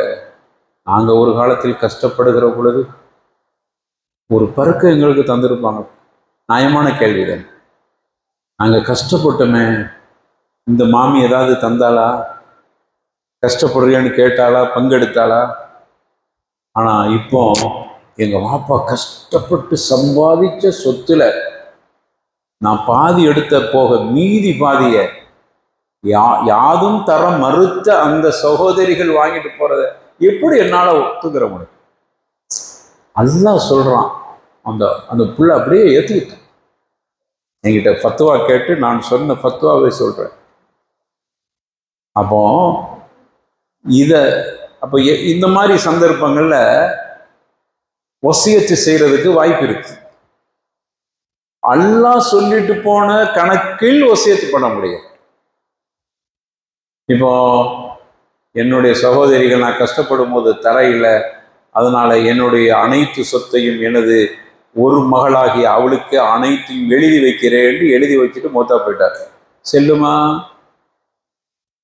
செல்லாது. நான் மூத்தா போன பிறகு கிடைக்கும் என்று சொன்னா செல்லாது. ஹயாத்தாருக்கும் மொத்தமா எழுதி வச்சுட்டாருன்னா கிடைக்குமா? ஹயாத்தாருக்கும் மகளுக்கு மொத்தமா எழுதி வச்சுட்டாரு, அது முடிஞ்சு போச்சு, கை மாறிட்டு மகளுக்குரியதா போய் ஒசியத்து பண்ணிட்டு மோதாவது என்னுடைய மரணத்திற்கு. அவருக்கு ஒரு பயம், அவ்வளோ சொத்தி வாங்கிட்டு மாவை அனுப்பி விட்டுறக்கூடாது, சொத்து இருந்தாலும் கொஞ்சம் வச்சுக்கிடுவா, இட படுக்கையில் இட கிடந்த வாப்பாவை எங்கேயாவது போய் ஹோமில் சேர்ந்துக்கிறீங்களா, மாதம் மாதம் ரூபா அனுப்பிடுறா, வாப்பாட சொத்தை எடுத்தாச்சு. அப்போ அவருக்கு ஒரு பயம், என்ன செய்வார்? நான் என்னுடைய ஹயாத்துக்கு பிறகு முழு சொத்து உனக்கு தான் வசியத்து பண்ணிட்டேன்னு எழுதி வச்சுட்டு போறார். செல்லுமா? அல்லாஹ் போடுற கணக்கு தான், பாதி தான், மிஸ், அவ்வளோதான். மிச்ச கூட பிறந்த சகோதரிகள் அவர்கள் இல்லாட்டா அடுத்து என்னவோ அதைத்தான் பண்ணணுமே தவிர என்ன செய்ய முடியாது. இவருடைய வசியத்து செல்லார். அப்போ மார்க்கம் சொல்லுது, வசியத், மரணப்படுக்கையில் இருக்கிறவங்க வசியத்து பண்ணணும். வாரிசு யாருக்கெல்லாம் சொத்து கிடைக்கும்னு அல்லாஹ் சொல்லியிருக்கிறானோ அந்த மக்களுக்கு வசியத்து பண்ண முடியாது. என்னுடைய மூத்த மகளுக்கு இந்த வீடு, என்னுடைய இளைய மகளுக்கு அங்கிட்டு மாயக்குளத்துக்கு பக்கத்தில் கிடக்கிற தோப்பு, அங்கிட்டு கிடக்கிற அந்த தோப்பு, இந்த தோப்புன்னு எழுதி வைக்கிறார். செல்லுமா? மரணத்துக்கு பிறகு ஹயாத்தில் கொடுத்துருப்பாரு. மூத்த மக கஷ்டப்படுறா, இந்த வீட்டை கொடுத்துருவோம், ஹயாத்திலேயே கொடுத்துட்டார். இவ கொஞ்சம் நல்லா தானே இருக்கா, கொஞ்சமாக கொடுத்தார். தப்பா? நியாயமாக நடந்திருக்காரு. என்னங்க நியாயங்கிறீங்க? அவங்களுக்கு கூட இவங்களுக்கு குறையா கொடுத்துட்டாங்களே. இதுதான் நியாயம். ஒருத்தவங்க நல்லா இருக்கிறாங்க, ஒருத்தர் கஷ்டப்படுறாங்க. தாய் தந்தை பார்க்குறாங்க, இவன் நல்லா இருக்கிற ஒரு நல்ல ஆரோக்கியமா இருக்கிற பிள்ளைக்கு பிரியாணி கொடுக்குறாங்க, உமா கொடுக்குறாங்க பிரியாணி. இன்னொரு பிள்ளை நல்ல லூஸ் மோஷனா இருக்கு, அவங்களுக்கு என்ன கொடுப்பாங்க? ஒரு கஞ்சி கொடுக்குறாங்க. இப்போ அந்த புள்ள சும்மா ஒளிகங்குது. அப்படியா? உமா அநீதமா நடந்துட்டாங்க, உமா நியாயமா இல்லை, அவளுக்கு பிரியாணி கொடுத்து பாரு, கண்ணுக்கு முன்னாடி கறியை திங்கிற, அதுதான் நியாயம். உமாவுக்கு தெரியுது அவன் நல்லா ஆரோக்கியமா இருக்கா, சாப்பிட்றான், இவன் ஆரோக்கியம் கெட்டு போயிட்டு, அப்போ இது நீது. அதே போல ஒரு தாய் கிட்ட நிறைய சொத்து இருக்குது, இந்த புள்ள கஷ்டப்படுது, மாப்பிள்ளை ஏதோ முடிச்சு கொடுத்த இடத்துல அவர் பாவம் ரொம்ப கஷ்டப்படுறான், இந்த புள்ள பறக்கத்தான் இருக்குது, ரெண்டும் எனக்கு கண்ணு தான், ஆனால் அவள் கஷ்டப்படுறாங்க, அவளுக்கு கொஞ்சம் கூட கொடுத்துக்கிறது தப்பு இல்லை, நீதம். இதெல்லாம் எப்பந்தான் ஹயாத்தா இருக்குங்க. இந்த புள்ள கஷ்டப்படுது, அதனால நான் மூத்தா போன பிறகு அவளுக்கு நிறைய சொத்து, இவளுக்கு கம்மியாக சொத்து, அது செல்லாகாது. அந்த ஒசியத்து கூடாது. இப்போ இது நான் ஒசியத்து பாடம் நடத்தையில் இருந்தாலும் ஒசியத்து லேசாக சொல்லிட்டு போடுங்க. நம்ம பகுதிகள் அதிகமாக இந்த ஒசியத்துகளில் நிறைய தப்பு நடக்குது பாருங்க. அப்போ மரண தருவாயில் இருக்கிறவர் ஒசியத்து செய்ய வேண்டும். ஒசியத்து வாரிசுகளுக்கு ஒசியத்து அல்ல, அது அல்லாமல் மற்றவர்களுக்கு ஒசியத்து. சரி, ஒருத்தர் நிறைய சொத்து இருக்குது, என்ன பண்ணிட்டாரு, பிள்ளைகள் எல்லாம் பிறகுதான் இருக்கிறாங்க, இந்த சொத்தை அப்படியே பக்கத்தில் ஒரு பிள்ளை கஷ்டப்படுறாங்க, அவங்களுக்கு யாருன்னே தெரியாது, எழுதி வச்சுட்டார், அல்லது பள்ளிவாசலுக்கு எழுதி வச்சுட்டார், முழு சொத்து நான் மூத்தா போன பிறகு என்னுடைய முழு சொத்தும் இந்த மதரசாக்கு அப்படின்னு எழுதி வச்சுட்டார். செல்லுமா? விளங்கல? செல்ல. பிள்ளைகளுக்கு பங்கு இருக்கு, வசியத்துக்கு மரியாதை இருக்குல்ல, அப்ப என்ன செய்யறது? இப்படி ஒருத்தர் எழுதி வச்சுட்டு மூத்தா போயிட்டார்.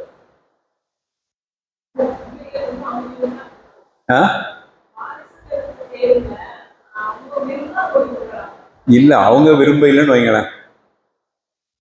இவர் எழுதி வச்சுக்கிற எப்படி எழுதிக்கிறாருன்னா, இந்த பள்ளிவாசலுக்கு என்கிட்ட இருக்க அவ்வளவு சொத்து நான் மூத்தா போன பிறகு அவ்வளவும் அதுக்குத்தான் போய் சேருன்னு எழுதிட்டார். அவருக்கு 2 பொம்பளை பிள்ளை 2 ஆம்பளை பிள்ளை இருக்குது. இப்போ என்ன செஞ்சுக்கிறது?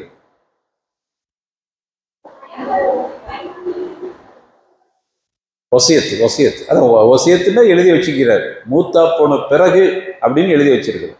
மூத்தா போன பிறகு எல்லா சொத்தும் பள்ளிவாசலுக்கோ அல்லது வேற யாரோ இன்னொருத்தர் மூணாவது ஒருத்தருக்கு எழுதி வச்சிருக்கிறார். பிள்ளைகள் சரியில்லை, அவருக்கு கோபத்தை உருவாக்கிட்டாங்க, உங்களுக்கு யாருக்கும் சொத்து கிடையாது, நான் மூத்தா போடும்போது இதெல்லாம் பொது ஆசிரமத்துக்கு தான் போய் சேருன்னு எழுதி வச்சுட்டார். ஆமாம். சரி, வசியத்துன்னு ஒன்று இருக்குது, அதுக்கு மரியாதை இருக்குது. ஏன்னா அவரு வாரிசுக்கு எழுதையில, வசியத்து வாரிசுக்கு தான் கூடாது, வேற ஆளுக்கு கூடும்ல. அப்போ இதில் என்ன சட்டம் இருக்குது? வசியத்து செல்லாது, மொத்தமாக கொடுக்கக்கூடாதுன்னா அப்போ ஏதாவது வசியத்துக்கு என்ன சட்டம்? அதை எப்படி பங்கு வைக்கிறதுன்னு முடிஞ்சு போச்சு, அவையெல்லாம் பங்கு போயிருமே.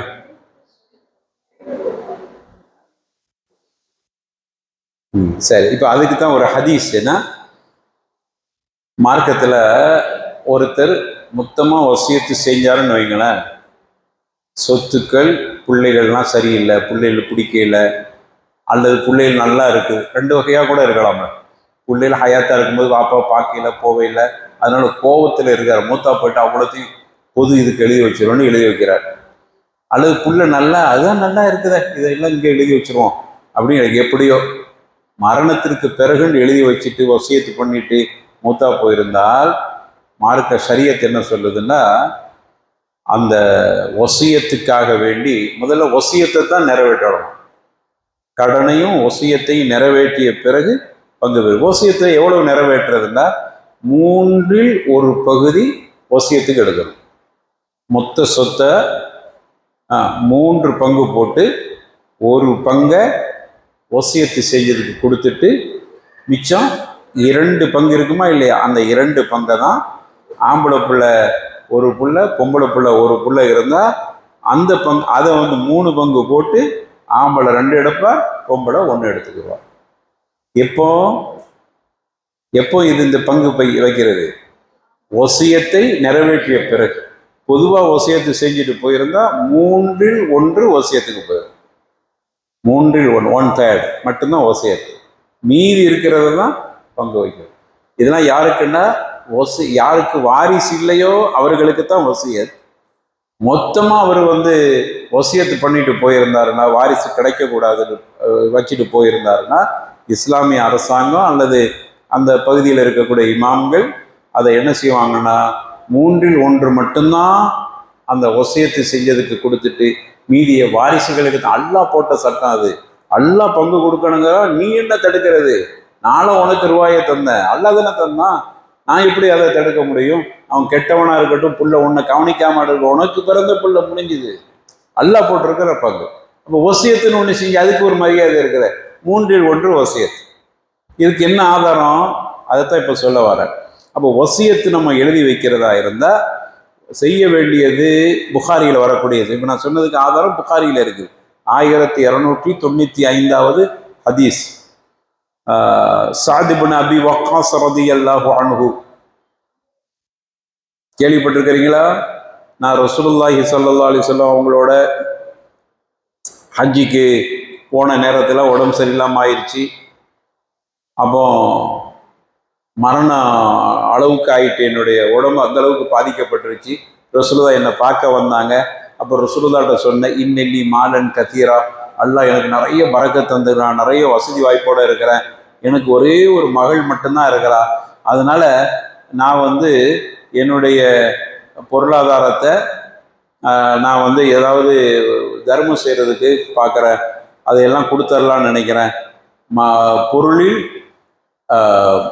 2, அதாவது அவர் சொல்றார், பாதி என்னுடைய சொத்துல பாதியை நான் தர்மம் செய்யலாம்னு நினைக்கிறேன். அவருடைய ஆசையை பாருங்க.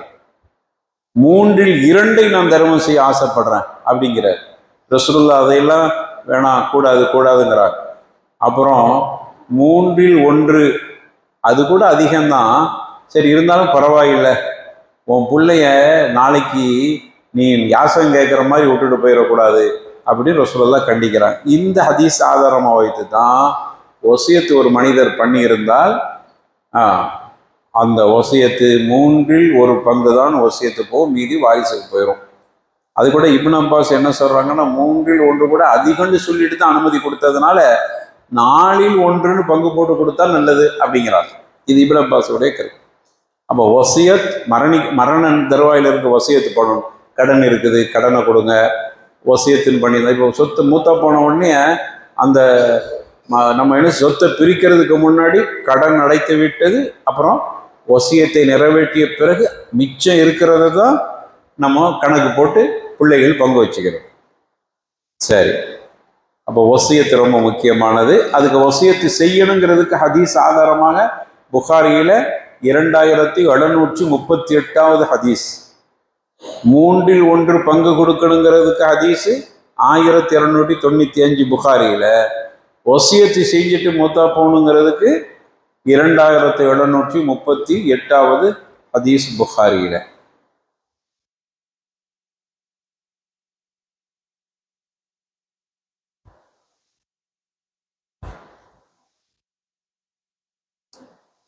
சரி, அப்போ நம்ம இப்போ இது வரைக்கும் மரணப்படுக்கையில் இருக்கிறவங்க செய்ய வேண்டிய அம்சங்களை பற்றி பார்த்தோம். முதல் எத்தனை விஷயம் பார்த்துருக்குறோம்? 5 விஷயம். இப்போ அடுத்ததுக்கு போயிடுவோம். அடுத்து என்னன்னா,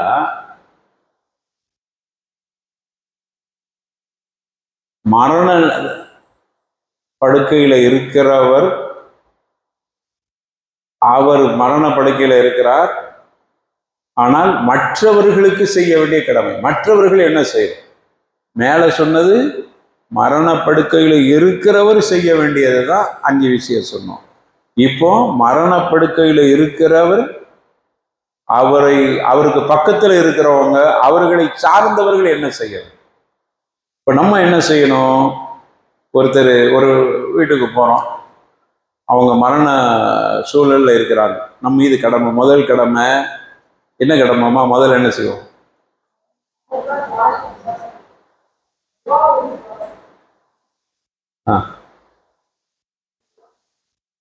வேற தலைப்பு புரிஞ்சிச்சா? தலைப்பு ஆமா, மரணப்படுக்கையில் இருக்கிறவருக்கு மற்றவர்கள் என்ன செய்ய வேண்டும்?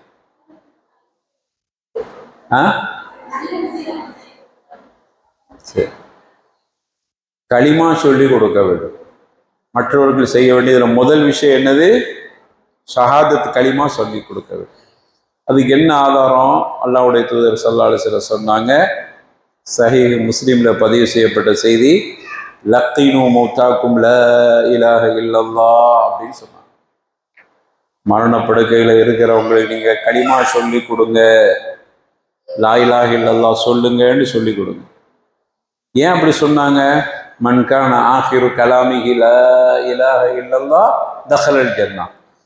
யாருடைய கடைசி வார்த்தை லா இலாஹ இல்லல்லாஹ்னு வருகிறதோ முடிகிறதோ, லா இலாஹ இல்லல்லாஹ்னு சொல்லி டக்குன்னு மூத்தா போயிட்டார், தஹலல் ஜன்னah, சொர்க்கத்துக்கு.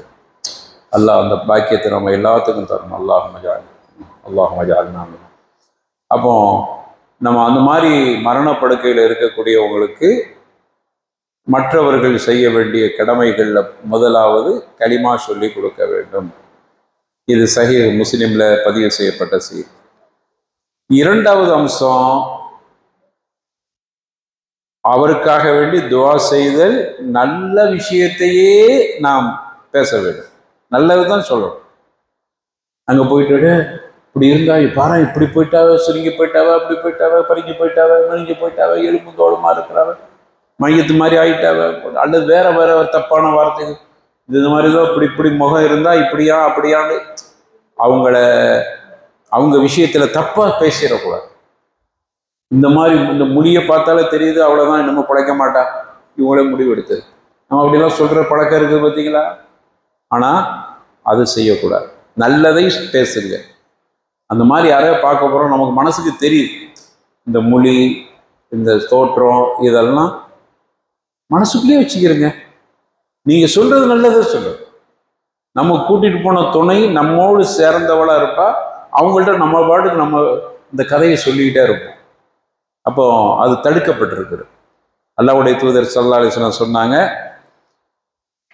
இந்த செய்தி சஹீஹ் முஸ்லிம்ல வருகிறது, இதா ஹதர்துமுல் மரீத, அல்லாஹ்வுடைய தூதர் சொல்றாங்க, இதா ஹதர்துமுல் மரீத அவில் மையத்தையோ அல்லது மரணத்துக்கு போராடிக்கிட்டு இருக்கிறோ நீங்க சந்திக்க போனா, கூலு கைரன், என்னதை சொல்லுங்க? நல்லதை சொல்லுங்க. அல்லாஹ் உங்களுக்கு ஷிஃபாவை தருவான், அல்லாஹ் ராஹத் தருவான், சந்தோஷமா நான் ஒரு நிலையை அல்லாஹ் தருவான், உங்களுடைய கஷ்டத்தை நீக்குவான். கைரை பேசுங்க. ஏன் நல்லதை பேசணும்? ஃபஇன்னல் மலாயிகா யுஅம்மினூன அலா மா தகூல், நீங்க சொல்றதுக்கு மலக்குகள் ஆமீன் சொல்றாங்க. அப்படி சொல்லும்போது நல்லதை தானே பேசணும். அவங்களுக்கு பலாய் வர்ற மாதிரி, அவங்களுக்கு பாதிப்படுற மாதிரி கெட்ட வார்த்தைகளை சொல்லிடாதீங்க. அப்ப இது ரெண்டாவது அம்சம். மூணாவதாக நம்ம செய்ய வேண்டிய வேலைகள்ல பிரதான வேலை, ஒரு கால் காஃபிரா இருந்தா, ஒரு ஆள் நம்ம பார்க்க போறது காஃபிரா இருந்தா, அப்ப என்ன செஞ்சுக்கிறது? இப்போ நம்ம கூட படித்தவங்களா இருப்பாங்க, அல்லது ரொம்ப நீண்ட காலம் பழக்கம் உள்ளவங்களா இருப்பாங்க, மரணப்படுக்கையில் இருக்காங்க. சரி, போய் பார்த்துட்டு வந்துடுவோமே, கந்தசாமி என் கூட படித்தான், இப்போ அவன் சாவர நிலையில் இருக்கிறான், போய் பார்த்துட்டு வந்துடுவோம். இப்போ போடாம போகக்கூடாது. முதல் விஷயம் போகணும், பிரச்சனை இல்லை. போனால் நான் என்ன செய்யணும்? இதுக்கு நான் தயாராக இருந்தால் தான் போகணும், இல்லைன்னா போய் வேலை இல்லாமல் போய் ரசூலுல்லாஹி ஸல் அதுக்கு ஆதரவான போனா அவனுக்கு நான் களிமா சொல்லி கொடுக்கணும். முடியுமா அது? சரி, ரசூலுல்லாஹி ஸல் அதுக்கு என்ன ஆதாரம்? தலைப்பு பாருங்க, இஸ்லாம் அல்லாதவராக இருப்பவரை மரணப்படுக்கைகள் சந்திக்க சென்றால் அவருக்கு இஸ்லாத்தை எடுத்து சொல்லி ஏற்றுக்கொள்ள வைக்க. அவர் ஏற்கிறாரு மறுக்கிற ரெண்டாவது விஷயம், இஸ்லாத்தை எடுத்து சொல்ல வேண்டும். அதுக்கு என்ன ஆதாரம்? புகாரியில 1356 ஹதீஸ் 1356 ரசூலுல்லாஹி ஸல்லல்லாஹு அலைஹி வஸல்லம் கிட்ட ஒரு யூத சிறுவன் வேலை பார்த்துட்டு இருந்தார். யூத சிறுவர் ரசூலுல்லாஹ்க்கு பணிவிடை செய்வார். ஒரு நாள் வரையில் ரசூலுல்லாஹ் கேட்குறாங்க என்னன்னு. அவருக்கு நோயின்னு சொல்கிறாங்க. அல்லாஹ்வுடைய தூதர் ஸல்லல்லாஹு அலைஹி வஸல்லம் அங்கே போகிறாங்க. அவருக்கு போய் நோய் விசாரிக்கிறாங்க. புரியுது, அவர் மரணப்படுக்கையில் இருக்கார், புரிஞ்சிருச்சு. அவருடைய தலைமாட்டில் நின்றாங்க. நின்றுட்டு சொன்னாங்க, இப்போ ரசூலுல்லாஹ்வுக்கு கடமை, நோய்வாய்ப்பட்ட இஸ்லாம் அல்லாத ஒருவரை சந்திக்க போனால் என்ன செய்யணுங்கிறத ரசூலுல்லாஹ் செஞ்சு காட்டுறாங்க. அஸ்லிம் அப்படின்னாங்க. அந்த சிறுவனை பார்த்து அஸ்லிம், இஸ்லாத்தை ஏற்றுக்கப்பான்னாங்க. உடனே அவர் தன்னுடைய பக்கத்தில் இருக்கிற தந்தையை பார்த்தார். பக்கத்தில் தந்தை நிற்கிறார், யூத தந்தை. அவர் பாருங்க என்ன சொன்னா, அத்தே அபுல் காசிம். அபுல் காசிம் ரசூலுல்லாஹ்வுக்கு அபுல் காசிம் என்று சொல்லுவாங்க. அபுல் காசிமுக்கு கட்டுப்படுப்பா அப்படின்னார். அப்படின்னா ஏத்துக்கப்பான்னு. உடனே இவர் அஸ்லாம, இஸ்லாத்தை ஏற்றுக்கொண்டார். ரசூலுல்லாஹ்வுக்கு அவ்வளவு மகிழ்ச்சி பாருங்க. அவர் இஸ்லாத்தை ஏற்றுக்கொண்ட பிறகு மகிழ்ச்சி. அந்த மகிழ்ச்சி எப்படி சொல்றாங்க, வெளிப்படுத்துறாங்க. அல்ஹம்துலில்லாஹ் அல்லதி அன்கதஹுல்லாஹு மினன் நார். சந்தோஷத்துல ஒரு கிடைக்காத பொருள் கிடைத்தால், ஒரு பொருள் நம்ம தேடிக்கிட்டே இருந்திருப்போம், திடீர்னு பார்த்தீங்கன்னா கிடைச்சு எப்படி இருக்கும்? அந்த மாதிரி சந்தோஷம். அல்ஹம்துலில்லாஹ் அல்லதி அன்கதஹுல்லாஹு மினன் நார். அல்லாஹ்வுக்கே புகழ் அனைத்து. நரக நெருப்பிலிருந்து அல்லாஹ்வே நீ இவரை பாதுகாத்து விட்டாயே. அப்போ ரசூலுல்லாஹ்வுக்கு முழு திருப்தி. அவன் கலிமா சொன்ன உடனே அதுக்கு ஒரு மூத்தா போயிட்டார். ஒரு சுஜூது கூட செய்யல. ஆனா சொர்க்கவாசி. கடைசி ஆஹிர் மன்கான ஆஹிரு கலமிஹி லா இலாஹ இல்லல்லாஹ் தഖலல் ஜன்னah. யாருடைய கடைசி வார்த்தை லா இலாஹ இல்லல்லாஹ்னு முடியுதோ சொர்க்கத்துக்கு போயிடும். அப்போ ரசூலுல்லாஹ் ஸல்லல்லாஹு அலைஹி வஸல்லம் அப்போ இதில் இருந்து தான் இமாம் அவர்கள் ஆதாரமாக எடுத்து நம்மவர்களில் நண்பர்களோ தெரிந்தவங்களோ அக்கம் பக்கத்தில் பக்கத்து வீட்டுக்காராக கூட இருக்கலாம். நம்ம பகுதியில் இல்லாட்டாலும் வெளியூர்களில் சென்னைகளெல்லாம் உள்ள பகுதிகளை வசிக்கும் போது பக்கத்தில் யார் இருப்பா, அடுத்து அவங்களோட நம்ம நெருக்கமாக பழ இருப்போம். மரணப்படுக்கையில் அவங்கள போய் சந்திக்க போகிறோம்னா இஸ்லாத்தை நம்ம சொல்லணும். வணக்க தகுதியான அல்லாஹ்வை தவிர யாரும் இல்லை, இறைவன் ஒருவன். அப்படி ஏற்றுக்கொண்டால் நமக்கு சொர்க்கம் இருக்கு. அவ்வளவுதான். அவர் அதை ஏற்றுக்கிட்டா அல்ஹம்துலில்லாஹி ரப்பில் ஆலமீன். அவர் ரசூலுல்லாஹ் துஆ செஞ்ச மாதிரி அல்ஹம்துலில்லாஹ் அல்லதி அன்கதஹுல்லாஹு மினன் நார். அவர் ஏற்றுக்கிற மறுத்துட்டானா நம்ம மீது என்ன ஆகிப்போச்சு? இல்லைங்களா, அல்லாஹ்வே எனக்கு எடுத்து சொல்வது என் மீது கடமை, நான் செய்து விட்டேன், முடிஞ்சு போச்சு. ஹிதாயத்து கொடுப்பது அல்லாஹ்வுடைய இஷ்டம். இன்னக லா தஹ்தி மன் அஹ்பப்த வலக்கின் அல்லாஹ் யஹ்தி மன் யஷா. அல்லாஹ் அப்படிதானே சொல்றான். நபியே, நீங்க விரும்பியவர்களெல்லாம் இஸ்லாத்துக்கு கொண்டு வரணும்னா முடியாது. அல்லாஹ் நாடியவர்களுக்கு தான் நேரு வழி அப்படின்ட்டு அல்லாஹ் கையில் வச்சிருக்கிறான். ஆனா நம்மளோட கடமை என்ன? இஸ்லாத்தை அவருக்கு எடுத்து சொல்லு. அதனால இமாம் அவர்கள் இந்த தலைப்பை கொடுத்துருக்காங்க. எத்தனை விஷயம் சொன்னோம். ஆமா, இது யாருக்கு?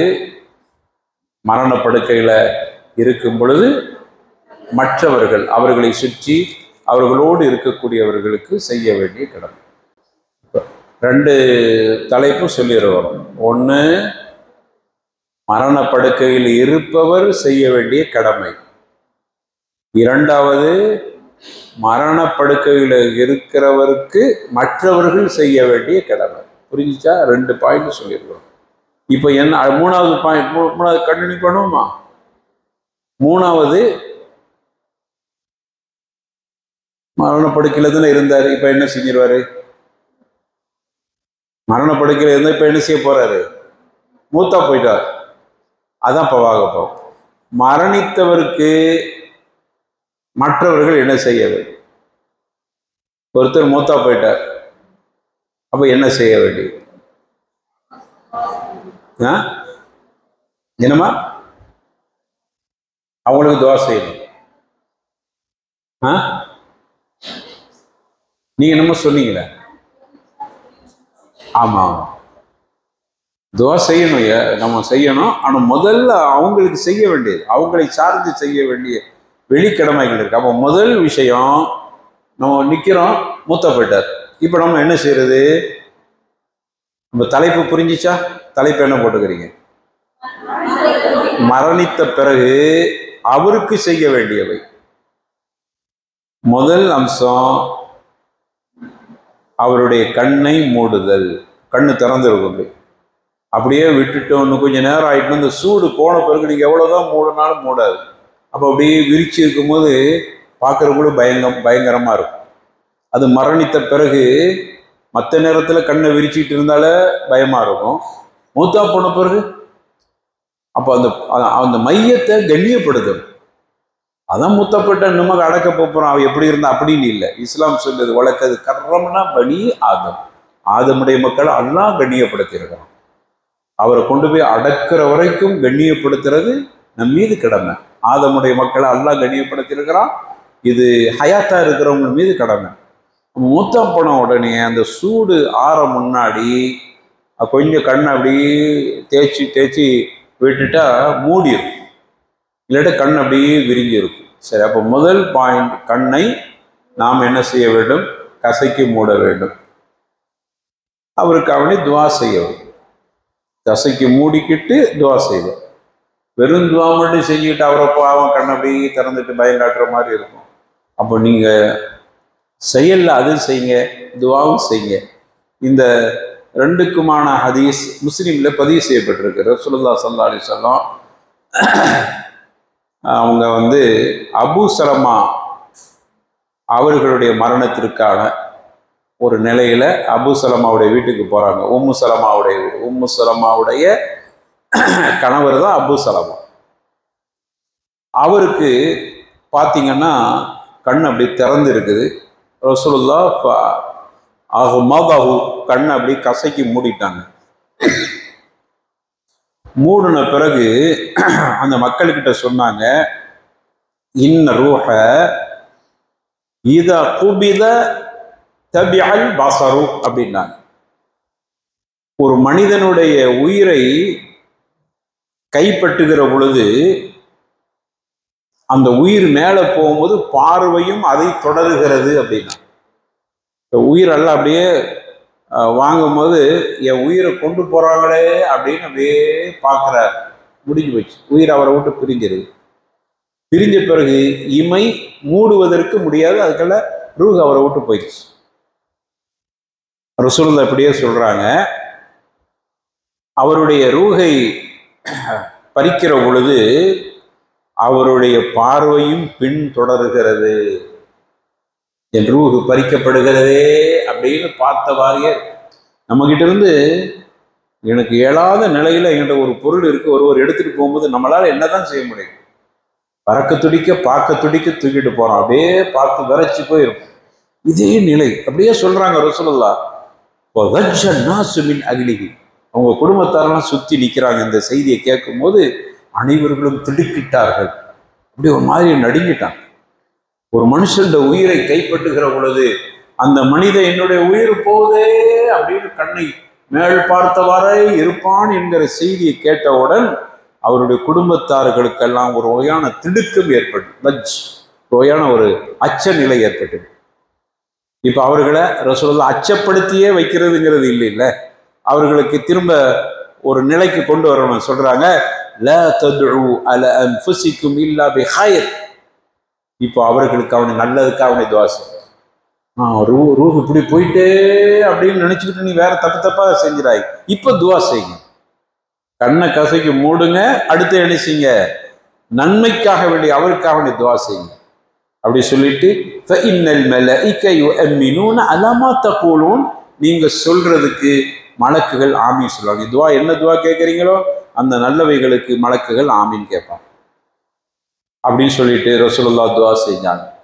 அல்லாஹும்ம ஃபிர் லி அபி சலமத. இப்போ நம்மளும் இதே துவா செய்யலாம், பேரை மட்டும் மாத்திக்கிற வேண்டியது. அல்லாஹும்ம ஃபிர் லி அபி சலமத வர்ஃபஅ தரஜதஹு ஃபில் மஹ்தியீன் வஹ்லுஃபுஹு ஃபி அகிபிஹி ஃபில் காபிரீன் வஃபிர் லனா வலஹு யா ரப்பல் ஆலமீன் வஃப்ஸஹ் லஹு ஃபி கப்ரிஹி வனவ்விர் லஹு ஃபீஹி அப்படின்னு ஒரு துவாவை கற்றுக் கொடுக்குறாங்க. என்ன அர்த்தம்? அல்லாவே அபு சலமாவுடைய பாவத்தை மன்னிப்பாயாக. அபு சலமாவு நேர்வழி பெற்ற அந்தஸ்துகள் பெறக்கூடியவர்களுடைய விதத்தில் அவருடைய அந்தஸ்தை உயர்த்துவாயாக. நேர்வழி பெற்றவர்களோடு அவர்களை சேர்ப்பாயாக. அவருடைய மறைவுக்கு பிறகு அவரை நம்பி இருக்கிறார்களே, அவர் விட்டுட்டு போயிருக்கிறார்களே, அவர்களுக்கு அல்லாவே நீனே ஹலீஃபாவாக பிரதிநிதியாக இருப்பாயா. அவருடைய பிள்ளைகளுக்கு, அவருடைய மனைவிக்கு, அவரை சார்ந்தவர்களுக்கெல்லாம் பொறுப்பாளியாக இருந்து அவங்களுக்கு காரியமாற்றினார். இப்போ போயிட்டார். இப்போ அந்த பிள்ளைகளுக்கெல்லாம் யார்? அல்லாஹ் நீனே பொறுப்பெடுத்துக்கும். இது எவ்வளோ அழகான துவா பாருங்க. அல்லாவே எங்களை மன்னிப்பாயாக, அவரையும் மன்னிப்பாயாக. அகிலத்தாரின் இறைவனே, இவருடைய கபரை விசாலப்படுத்துவாயாக, ஒளிமயமாக்குவாயாக அப்படின்னு ரசூலுல்லாஹ் துவா செஞ்சாங்க. சஹீஹ் முஸ்லிம்ல இந்த ஹதீஸு பதிவு செய்து. அப்போ இதில் தலைப்பு என்ன? முதல் தலைப்பு கண்ணை மூடுவது. சரி, இரண்டாவது செய்ய வேண்டிய வேலை என்னன்னு பாருங்க. மூத்தா போன உடனே நமக்கு தெரியுது, பார்த்தோம், மூத்தா போயிட்டோன்னு உறுதிப்படுத்திக்கிறணும். மூத்தா போயிட்டாருன்னு தெரிஞ்சது, கண்ணை மூடிட்டோம். அடுத்து என்ன செய்யணும்னா உடம்பை முழுமையாக மூடி வைக்க வேண்டும். அப்படி அவர் போட்ட மேனிக்கு ஆடு அப்படி போட்டுறக்கூடாது. மூடி பாருங்க. நீங்கள் மையத்தை கொடுக்க சில நேரங்கள் நம்மளே போத்திட்டு படுத்தாருன்னு சொல்லி மையத்து மாதிரி போத்தி இருக்கிறா இப்படி சொல்கிற பழக்கம் இருக்குதா இல்லையா? அப்போ என்ன அர்த்தம்? மையத்தை போத்த வேண்டும். அது நமக்கு மூத்தா போன பிறகு மற்றவர்கள் மீது கடமை செய்ய வேண்டிய மிக முக்கியமான காரியம். போத்தி விட வேண்டும். நபிகள் நாயகம் ஸல்லல்லாஹு அலைஹி வஸல்லம் மூத்தா போன சந்தர்ப்பத்தில் அவர்களுக்கு ஒரு வெள்ளை ஆடையை கொண்டு, துணியை கொண்டு போத்தப்பட்டிருந்தன. சஹீஹ் முஸ்லிம்ல அதுக்கு ஆதாரமாக இந்த செய்தி வந்திருக்கிறது. ஆனால் ஒரு சின்ன திருத்தம். ஹஜ்ஜிக்கு சென்றவர் எஹ்ராம் கட்டிட்டு போறார். ஹஜ்ஜுக்கோ உம்ராவுக்கோ எஹ்ராம் கட்டி இருக்கிறார். இவர் மரணிச்சுட்டா தலையை மூடக்கூடாது. ஆம்பளையில இருந்தா தலையை மூடக்கூடாது. அதற்கான இதுல விதிவிலக்கான ஹதீஸு இந்த செய்தி புகாரியில வருகிறது. புகாரிக்கு நம்பர் தந்தார் 1265. ஹாஜிகள் மொஹரிமாக இருந்தார். ஹஜ்ஜிக்கு போனவருன்னு இல்லை, எஹ்ராமோடு இருந்தால் எஹ்ராம் கட்டியவரான நிலையில மூத்தா போயிட்டார். அதுக்கு என்ன ஆதாரம்? ரசூலுல்லாஹி ஸல்லல்லாஹு அலைஹி வஸல்லம் இப்னு அப்பாஸ் ரலியல்லாஹு அன்ஹு அறிவிக்கிறாங்க. ஒரு மனிதர் அரஃபாவில் வாகனத்திலிருந்து கீழே விழுந்து கழுத்து முறிந்து மூத்தா போயிட்டார். புகாரியில் விரிவாக இருக்கு, நம்பர் தந்திருக்கிற, நீங்கள் பார்த்துக்கிறது.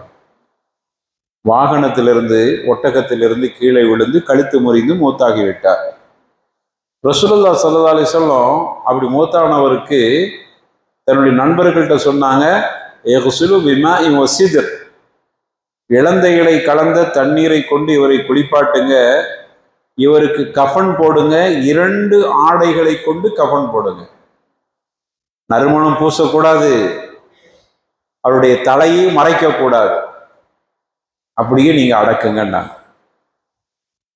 அவர் நாளைக்கு எழுப்பப்படுகிற பொழுது கியாமத்து நாளில் இன்னஹு யுபஅஸு யௌமல் கியாமத்தி முலப்பியன், அவர் தல்பியா சொல்லிக்கிட்டே கபர்லேருந்து எந்திரிப்பார். எவ்வளோ பெரிய பாக்கியம்!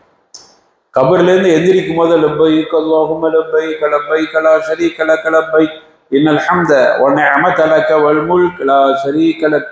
எங்கே? இந்த கபர்ல இருந்து. சுப்ஹானல்லாஹ். அந்த பாக்கியத்தை அல்லாஹ் நமக்கு எல்லாத்துக்கும் தரட்டும், ஆசைப்படுறவங்களுக்கு எல்லாருக்கும். அப்போ இது மொத்தத்தில் மூடுறது என்பது மையத்து, சாதாரண மையத்து, எஹ்ராம் கட்டிய நிலையில் மரணித்தவர்களுக்கு விதிவிலக்கு. இது புகாரியில விதிவிலக்குக்கான ஹதீஸை பார்த்துட்டோம். அதற்கு பிறகு அவரை அடக்குவதில் தீவிரப்படுத்துது. 2 நாளைக்கு வைக்கணும், 3 நாளைக்கு வைக்கணும் அப்படிங்கிறது இல்லாம முடிந்த அளவுக்கு தீவிரமாக அடக்கு. இது 3வது அம்சம்.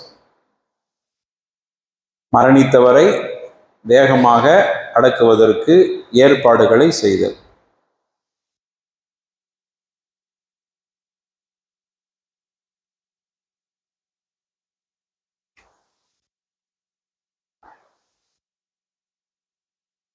அடுத்து முடிந்த அளவுக்கு மரணித்த இடத்திலேயே அடக்கிறது. மரணித்த இடத்திலேயே, ரொம்ப தூரமான இடங்கள்ல மௌத்தா போயிட்டா அங்கேயே அடக்கிக்கிறது கயிர். அதுக்கு ஆதாரமாக நம்ம ஒரு ஹதீஸை பார்க்குறோம். இந்த ஹதீஸ் இமாம் திர்மிதி, பைஹகி ஆகிய இமாம்கள் பதிவு செஞ்சிருக்கிறாங்க. உஹது போர்க்களத்தில் ஒருவர் மூத்தாயிட்டார். அப்போ அவரை ஷஹீதான அவரை பக்கியில் அடக்கிறதுக்காக வேண்டி, உஹது பக்கி, நீங்க மதீனாவுக்கு போனவங்க பார்த்துருக்கலாம். உஹது பக்கியா எங்க இருக்குது, பக்கியா எங்க இருக்குது, உஹது எங்க இருக்குது, எல்லாம் இன்னைக்கு மதீனாவுடைய வட்டத்துக்குள்ளதான் இருக்கு. இவர் இங்க மூத்தப்பட்ட அவர் அங்க தூக்கிட்டு போய் அடக்கணும் அப்படின்னு முடிவு எடுக்கிறாங்க. அப்போ ரசூலுல்லாஹி ஸல்லல்லாஹு அலைஹி வஸல்லம் அவங்க அப்படி ஒரு ஆள்கிட்ட சொல்றாங்க, யமுருக்கும் அன் ததுஃபனுல் கத்லா ஃபி மதாஜிஹிம், அவர் அங்கே மூத்தா போனார், அவர் அங்கேயே அடக்குங்க அப்படின்ட்டு அவர்கள் குறிப்பிட்டார். இதில் சில பேர் என்ன சொல்றாங்கன்னா, இது ஷஹீதுக்கு தான் இந்த முறை. அவர் உஹது பொருள் ஷஹீதானார், ஷஹீது, அதனால அங்கேயே அடக்குங்க.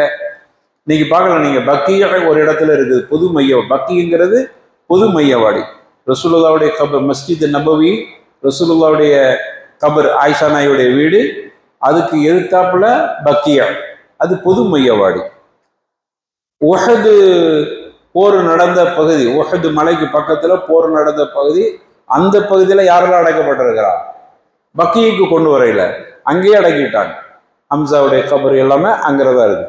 அந்த உஹது சஹாபாக்களுடைய கபர் அங்கிட்ட தான் இருக்கு. அது அந்த இடத்துல அடக்கிட்டாங்க. அப்போ இந்த கருத்துக்கு சில அறிஞர்கள் என்ன சொல்றாங்கன்னா, ஷஹீதானவங்க எங்க ஷஹீதானோ அங்க அடக்கிக்கிறது. பொதுவான ஆட்கள் எங்கேயாவது மூத்தா போனாங்கன்னா பக்கத்துல இருந்தா, ஏன்னா நம்ம நாட்கள் கடத்தாம கொண்டு வந்து அடக்கணுங்கிறதுக்காக வேண்டி பக்கத்துல இருந்தா கொண்டு வந்து அடக்கிக்கலாம் அப்படின்னு இந்த ஹதீஸுக்கு இப்படி ரெண்டு வகையான கருத்து. அல்லாஹ் மிக அறிந்தவன். ஆனால்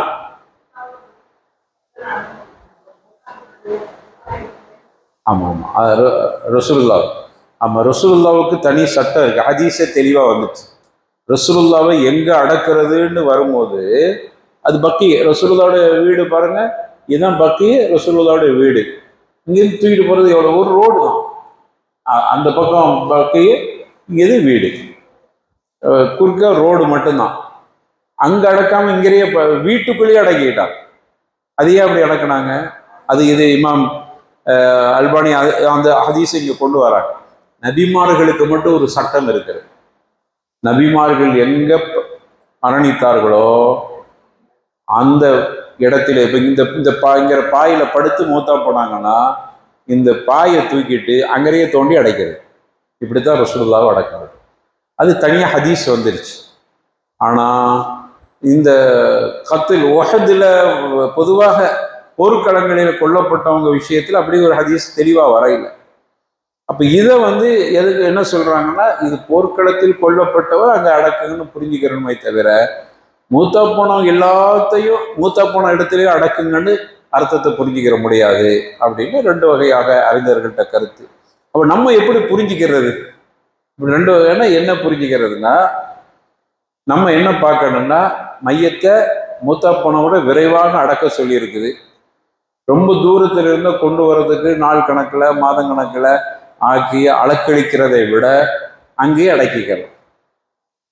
இல்லை கொஞ்சம் பக்கத்துல தான் அப்படிங்கும்போது, ராம்நாட்டில் ஒருத்தர் மூத்தா போயிட்டாரு, கீழக்கறி கொண்டு 2 நாள் ஆயிருமா, அப்போ கொண்டு வந்துக்கலாம். இல்லை இப்போ மூத்தா போன இடத்துல அடக்கணும் தானே சொல்றாங்க, அதனால ராம்நாட்டிலே அடக்கிக்கிறோம், பக்கம் தானே. அப்போ நம்ம இப்படி புரிஞ்சுக்கிற வேண்டியது.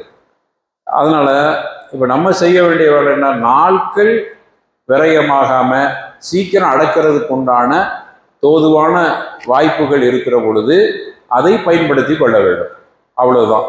இதுல ஏன்னா 2 கருத்து வந்துருச்சு. ஒரு விஷயத்தில் 2 கருத்துக்கள் வருமானால் எது நமக்கு ஹதீஸுகளுக்கு ரொம்ப நெருக்கமா இருக்குதோ அவைகளை நம்ம செயலுக்கு கொண்டு வந்துடும். வல்லாஹு அஅலம்.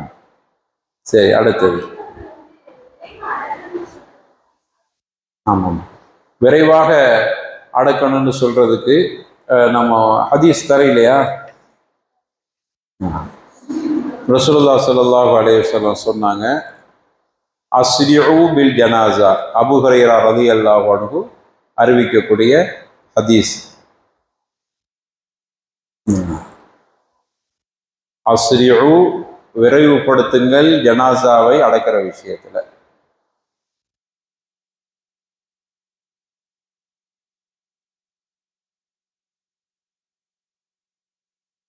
இப்ப இந்த விரைவாக அடக்கிற விஷயத்துல கூட அதுலேயும் அறிஞர்கள் ஒரு கருத்து வைக்கிறாங்க. என்ன கருத்துன்னா, இது தபரானில வருதுமா, இந்த ஹதீஸ் எங்க வருது? தபரானில.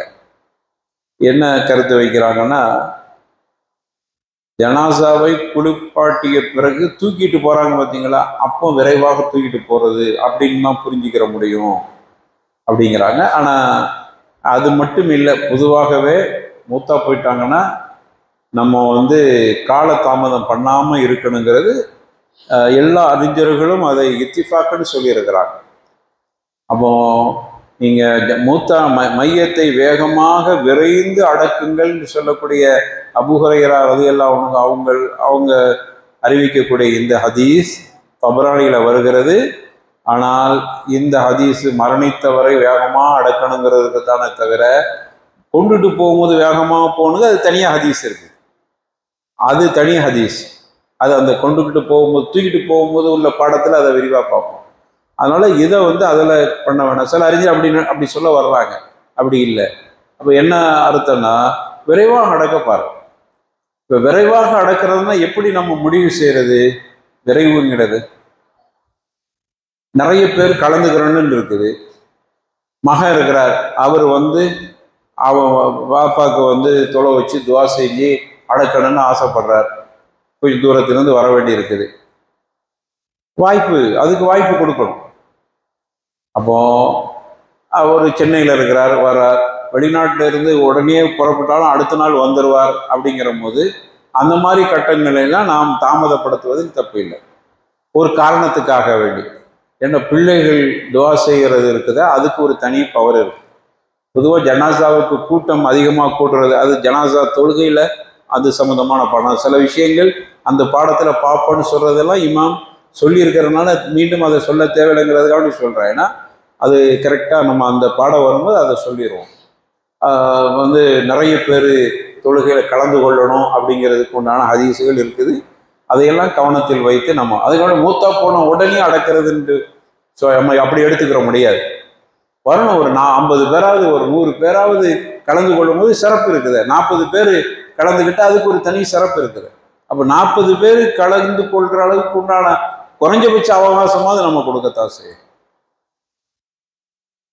சரி, அப்போ இதில் எத்தனை விஷயங்கள் சொல்லியிருக்கிறோம்?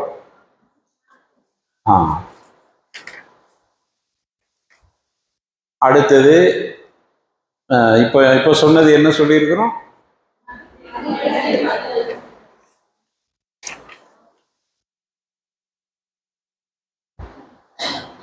சரி, இப்போ ஒரு வசியத்து பண்றார். நம்ம வசியத்து, மையத்துடைய வசியத்துக்கு ரொம்ப முக்கியத்துவம் சொல்லியிருக்கிறோம். ஒருவர் வசியத்து பண்றார்.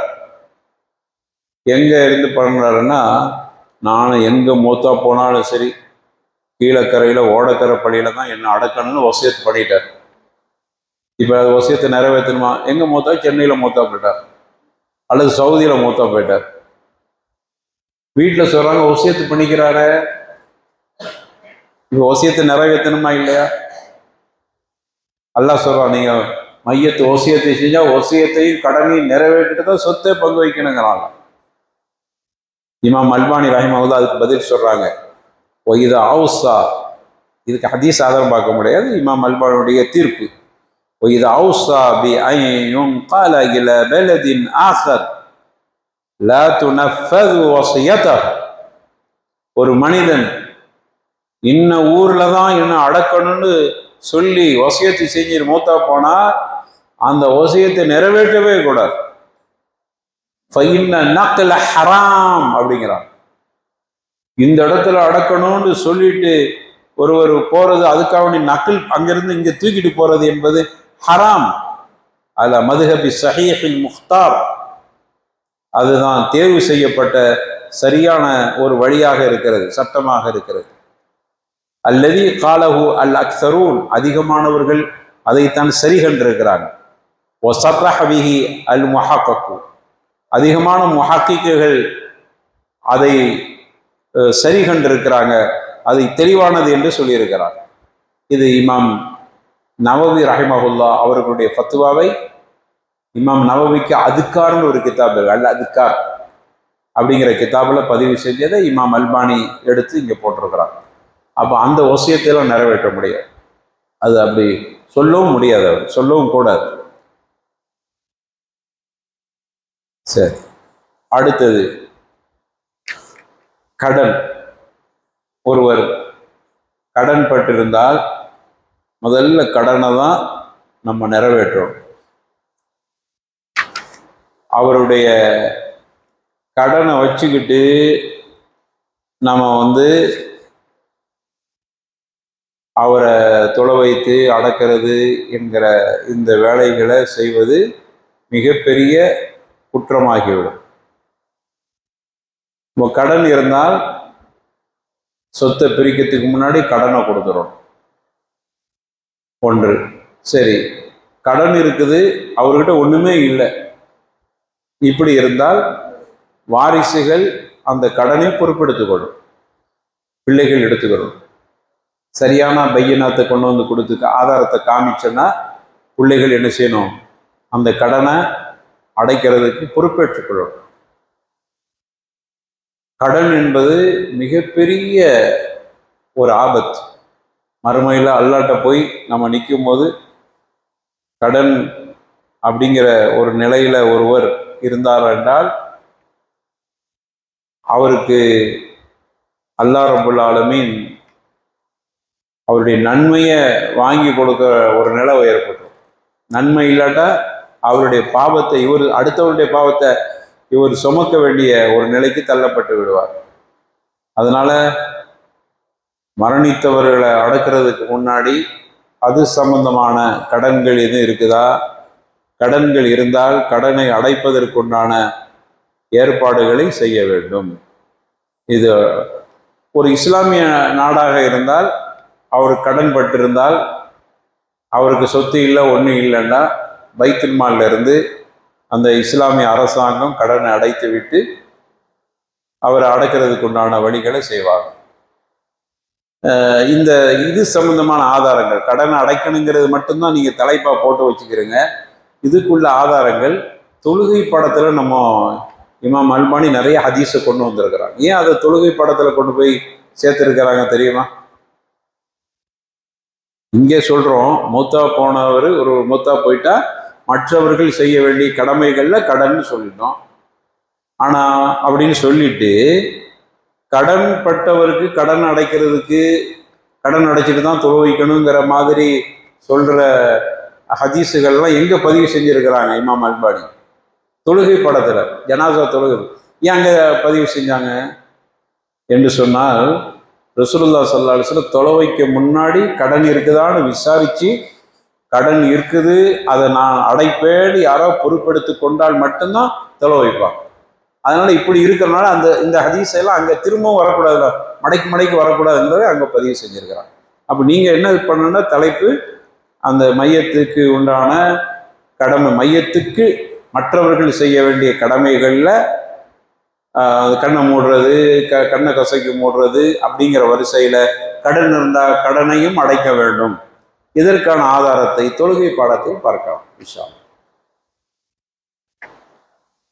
அடுத்த டாபிக் போகிறோம். பிஸ்மில்லாஹிர் ரஹ்மானிர் ரஹீம். அல்ஹம்துலில்லாஹ் வஸ்ஸலாத்து வஸ்ஸலாமு அலா ரசூலில்லாஹ். அல்ஹம்துலில்லாஹ்.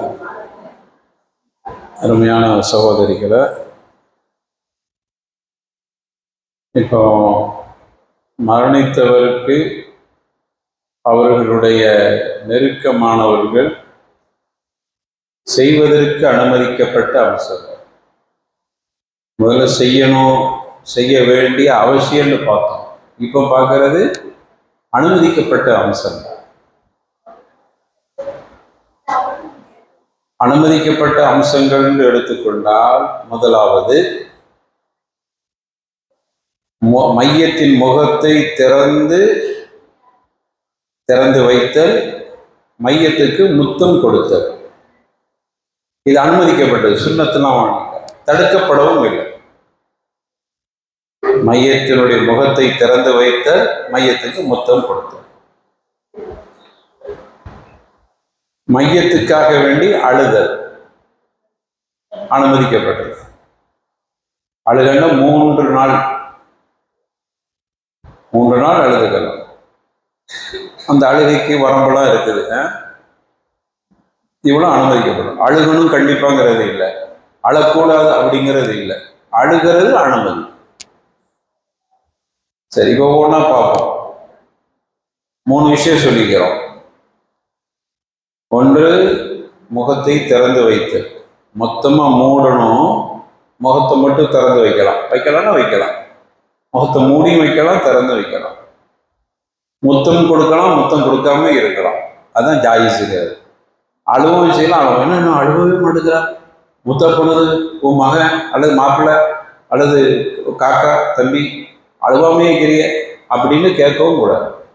ஒருத்தர் அழுவுறா அப்படின்னு கேட்கவும் கூடாது. ஏன்? அனுமதிக்கப்பட்டிருக்கு.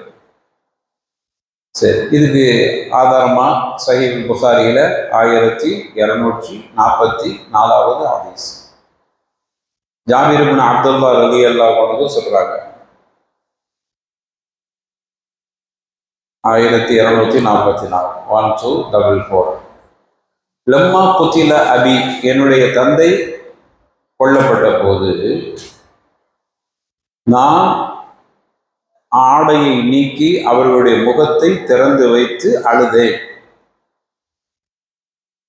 அப்போ பக்கத்துல நிக்கிறவங்க நஹவுனி, என்ன தடுத்தாங்க. என்ன நீ முகத்தை திறந்து வச்சுக்கிட்டு அழுவிட்டு இருக்கிறா அப்படின்னு தடுத்தாங்க. ஒன்னபியு லா என்ஹானி, நபி சொல்லதாக பக்கத்துல நின்னாங்க, அவங்க ஒண்ணுமே சொல்ல, அவ தடுக்கவும் இல்லை. எல்லா காலத்திலையும் இப்படி இருந்திருக்கிறாங்க. அறிஞர் இருந்தாலும் பத்துவா எல்லாரும் கொடுக்குற ஒரு இது ஒவ்வொரு காலத்துல இருந்திருக்கு. நபிகள் நாயகமும் ஒன்றும் சொல்லல, இவர் சொல்றாரு என்ன திறந்து வச்சுக்கிறேன், என்ன முத்தம் கொடுக்குறா அப்படின்னு. இப்போ அமரபிகி நபி ஸல்லல்லாஹு அலைஹி வஸல்லம் வராங்க. இப்போ அல்லாஹ்வுடைய தூதர் ஸல்லல்லாஹு அலைஹி வஸல்லம் அதை ஒரு விஷயத்தையும் கண்டிக்கவும் இல்லை, தடுக்கவும் இல்லை. இதுக்கு பேர் அங்கீகாரம். ரசூலுல்லாஹ்வுடைய சொல் செயல் அங்கீகாரம். இது ஹதீஸ், அந்த அடிப்படையில் ஹதீஸா போயிருக்கு. அதற்கு பிறகு அந்த தொடர் ஹதீஸ்ல இன்னொரு செய்தி வருகிறது. இந்த செய்தி நம்முடைய ஆதாரத்துக்கு இது போதுமானது. அதுபோல என்னுடைய மாமி ஃபாத்திமா அழுதாங்க, அப்புறம் ரசூலுல்லாஹ் தடுத்து தூக்கிட்டு போயிட்டாங்க. அது வேற தலைப்பு, அது வேற தலைப்புல போயிருக்கு. அப்போ இந்த ஹதீஸினுடைய துணுக்கில் நமக்கு கிடைக்கிற விஷயம் என்னன்னா, முகத்தை திறந்து அழுகிறது தப்பு இல்லை, அதுக்கு புகாரியில். அதே போன்று முத்தம் கொடுக்கிறது அனுமதிக்கப்பட்டிருக்கு. புகாரியில் இன்னொரு இடத்துல 1242வது ஹதீஸ், ரசூலுல்லாஹ் மரணித்தார்கள் என்கிற செய்தி கேட்டு அபூபக்கர் ரலியல்லாஹு அன்ஹு வர்றாங்க. சுன் அப்படிங்கக்கூடிய ஒரு இடத்துல இருந்து வர்றாங்க. அங்கே பார்த்தீங்கன்னா அது பெரிய குழப்பம் ஒன்று இருந்துச்சுல. உமர் கத்தாப் ரலியல்லாஹு அன்ஹு எல்லாத்துட்டையும் மக்கள்கிட்ட பேசிக்கிட்டு இருக்கிறாங்க. ரசூலுல்லாஹ்வுடைய மரணத்தை இல்லைன்னு மறுக்கிற மாதிரி பேசிக்கிட்டு இருக்கிறாங்க. ஆனால் இவங்க எதுவுமே பேசல. நேரம் வந்தாங்க, போத்தி இருந்த ரசூலுல்லாஹ்வுடைய முகத்தை திறந்து ரசூலுல்லாஹ்வை அவர்கள் முத்தம் கொடுத்தார்கள். பி அபி அன்த வ உம்மி யா நபி அல்லாஹ் அப்படின்னு சொல்லிட்டு, லா யஜ்மஉ அல்லாஹு அலைக மௌத்தத்தைன், அல்லாஹ் உங்களுக்கு 2 மௌத்தை அமைக்கவில்லை. 2 மூத்து இல்லை. அவன் மூத்துங்கிறாங்களா, 2 மூத்து இல்லை. அம்மல் மௌத்தத்து அல்லதி அலைக்க ஃபகது மித்தஹா, ஒரு மூத்து நீங்க மூத்தாயிட்டீங்க, முடிஞ்சிச்சு அப்படிங்கிறத சொல்லி ரசூலுல்லாஹ் மூத்தாயிட்டாங்கிறத வலியுறுத்தி சொல்றாங்க. இங்க நமக்குள்ள பாடம் இதுல என்ன அப்படின்னா, அபூபக்கர் ரலியல்லாஹு அன்ஹு ரசூலுல்லாஹ்வை முகத்தை திறந்து முத்தம் கொடுத்தார். அதற்கான ஆதாரம். அப்போ ஒரு மையத்தை நம்ம ஒரு வீட்டில் போய் மையத்தை பார்க்க போகிறோன்னா ஆண்களுடைய மையத்தை, பெண்களுடைய மையத்தை முத்தம் கொடுத்து கொள்ளலாம். முத்தம் கொடுக்காட்டாலும் தப்பு இல்லை, கொடுத்தாலும் தப்பு இல்லை. அதே மாதிரியான ஹதீஸுகள் ஒரு 4-5 ஹதீஸுகளை இமாம் அல்பானி போட்டிருக்கிறாங்க. நமக்கு அவ்வளோத்தையும் சொல்லணுங்களா, ஒரு ஆதாரத்துக்கு 2 ஹதீஸ் சொல்லிட்டோம். ஒரு கடைசியாக ரசூலுல்லாஹ்வுடைய மகனுடைய மரண விஷயமா வரக்கூடிய ஹதீஸ், அது சஹீஹ் முஸ்லீமில் வரக்கூடிய செய்தி. சஹீஹ் முஸ்லீமில் புகாரி நம்பர் மட்டும் தர்றேன், 1303வது ஹதீஸாக புகாரியில் வருது. அனஸ் இப்னு மாலிக் ரலியல்லாஹு அறிவிக்கிறாங்க, அபு சைஃப் அப்படிங்கக்கூடியவர்கிட்ட தான் ரசூலுல்லாஹ் தன்னுடைய மகனை கொடுத்துருந்தாங்க. அந்த அபு சைஃப் யாருன்னா, ரசூலுல்லாஹ்வுடைய மகன் இப்ராஹிம்ல இருந்தார் பாருங்க, அவரை வளர்த்த தாயின் கணவர் தான் அபு சைஃப். அப்போ இப்ராஹிம் அவர்கள் கொஞ்சம் மரண சந்தர்ப்பத்தில் இருக்கிறாங்க, மூத்தா போகிற நிலையில் இருக்கிறாங்கன்னு செய்தி கிடைச்ச உடனே சின்ன பிள்ளை ரசூலுல்லாஹி ஸல்லல்லாஹு அலைஹி வஸல்லம் போகிறாங்க, அவங்கள கையில் வாங்கினாங்க. கப்பலகு ஓ ஷம்மகு, அவர்களை வாங்கி நுகர்ந்து முத்தம் கொடுத்தார்கள். அதற்கு பிறகு அவங்க கையில் இருக்கும் பொழுதே அவருடைய ரூஹு பிரிந்து விட்டது. அப்பொழுது பார்த்தேன், ரசூலுல்லாஹ்வுடைய கண்ணில் இருந்து கண்ணீர் வடிந்தன. அப்துர் ரஹ்மான் அவுஃப் பக்கத்தில் இருந்தாங்க ரலியல்லாஹு அன்ஹு. அவங்க அந்த யா ரசூலல்லாஹ் அப்படிங்கிறாங்க, அல்லாஹ்வுடைய தூதர் நீங்களுமா அழுகிறீங்க, உங்க புள்ள மூத்தா போயிட்டுன்னு நீங்களுமா அழுகிறீங்க அப்படின்னு கேட்குறாங்க. அப்போ அவங்க என்ன நினைச்சாங்கன்னா, மூத்தா போனால் அழுகக்கூடாதுன்னு நினச்சிக்கிட்டாங்க, நீங்களுமா அழுகிறீங்கன்னு. அப்போ ரசூலுல்லாஹ் சொன்னாங்க, இப்னு அவுஃபுடைய மகனே, இன்னஹா ரஹ்மா, இது இந்த அழுகை என்பது பாசத்தால் வருகிற அழுகை. சும்மா துமஹா பி உஹ்ரா, அப்படி சொல்லிட்டு இருக்கும்போதே அப்படியே மழமழன்னு கண்ணீரா வடிகிற ரசூலுல்லாஹ். அப்போ அல்லாஹ்வுடைய தூதர் சொன்னாங்க, இன்னல் ஐன தத்மா வல் கல்ப யஹ்ஸனு, கண்கள் கண்ணீரை வடிக்கின்றன, இதயத்தில் கவலை ஏற்பட்டிருக்கின்றன. ولا نقول إلا ما يرضى ربنا وإن بفراقك يا إبراهيم لا محزونون அப்படின்னு சொன்னாங்க. நாங்கள் எங்களுடைய இறைவன் விதித்ததை தவிர வேறு எதையும் சொல்ல மாட்டோம். உங்களுடைய பிரிவு எங்களை கவலையில் ஆழ்த்திவிட்டன அப்படிங்கிற வார்த்தை இதான். இதை தாண்டி வார்த்தைகள்லாம், நீங்க அவ்வளவு பெரிய ஆளாகி நாளைக்கு எங்களுக்கு அப்படி செய்யணும் இப்படியெல்லாம் கற்பனையான விஷயங்களை எல்லாம் நம்ம வர்ணிக்க கூடாது. நீங்க மூத்தா போனதுனால உங்களுடைய பிரிவு எங்களை கவலைக்குள் ஆழ்த்தி விட்டது, அது சொல்றது தப்பு இல்லை. அல்லாஹ் பொருந்தி கொண்ட வார்த்தையை தவிர வேறு எதையும் நாங்கள் சொல்ல மாட்டோம் அப்படின்னு சொல்லிட்டு ரசூலுல்லாஹ் அழுதார்கள். அப்போ இதுல அழுதாங்கிறதுக்கு ஆதாரம் வந்துருச்சு. முத்தமிட்டார்கள் என்பதற்கு ஆதாரம் வந்து விட்டது. மூத்த போனவங்களை நோக்கி நம்ம வார்த்தைகளை பயன்படுத்தும் போது என்ன மாதிரி வார்த்தைகளை பயன்படுத்தலாம் என்பதற்கும் இதில் ஆதாரம். இவைகள் தான் நாம் சொல்ல வேண்டும் என்பதை இந்த செய்தி, புகாரியுடைய செய்தி, பதிவு செய்யப்பட்ட இந்த செய்தி நமக்கு அறிவிக்கிறது. அதே போன்று மரணித்தவர் அவங்களுக்கு நம்ம தேவையில்லாத விஷயங்களையோ மார்க்கத்துக்கு முரணான விஷயங்களையோ சொல்லி அழுகிறது, ஒப்பாரி வைப்பது, இவைகள் தடுக்கப்படும். சும்மா அழுகலாம், கண்ணீர் வடிக்கலாம், கண்ணீர் வடிக்கிறது தப்பில்லை. இதெல்லாம் அனுமதிக்கப்பட்ட அம்சங்கள். அடுத்தது கடமையான அம்சங்கள். கடமையான அம்சங்கள் என்ன? நெருக்கமானவர்கள் மரணித்தவர்களுக்கு செய்ய வேண்டிய கடமையான அம்சம். மூத்தா போயிட்டாங்கன்னு ஒரு செய்தி வந்தா முதல்ல நாம் செய்ய வேண்டிய வார்த்தை, சொல்ல வேண்டிய வார்த்தை இன்னாலில்லா இன்னா இலைஹி. நான் நினைக்கிறேன் இதோட நிறுத்திக்கிட்டோம், நல்லது நினைக்கிறேன். 5 மணி ஆயிட்டுல இது ரெண்டுமா சரி. ஏன்னா இது அடுத்த டாபிக் போகும்போது ஒரு 4-5 அம்சம் இருக்குது, 5 விஷயங்கள் இருக்குது. சரி, அப்போ இதில் இருக்கட்டுமா? சரி, நீங்கள் நம்ம பார்த்தது அப்படியே மேலோட்டமாக அப்படியே சொல்லுங்க பார்ப்போம், என்னதெல்லாம் பார்த்துருக்குறோம்.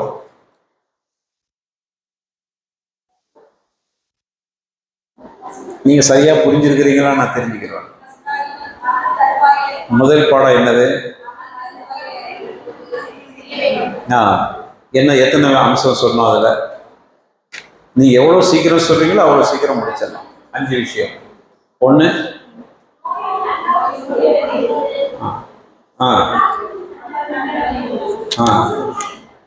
சரி.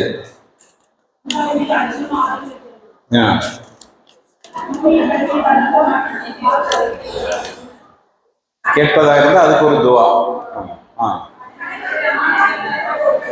சரி.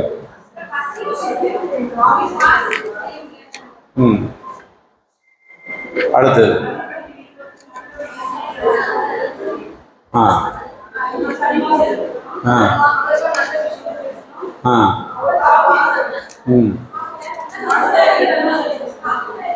சரி.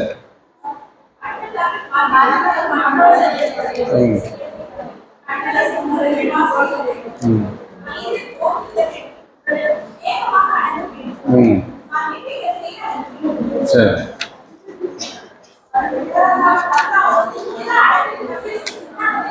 அது நிறைவேற்றக்கூடாது.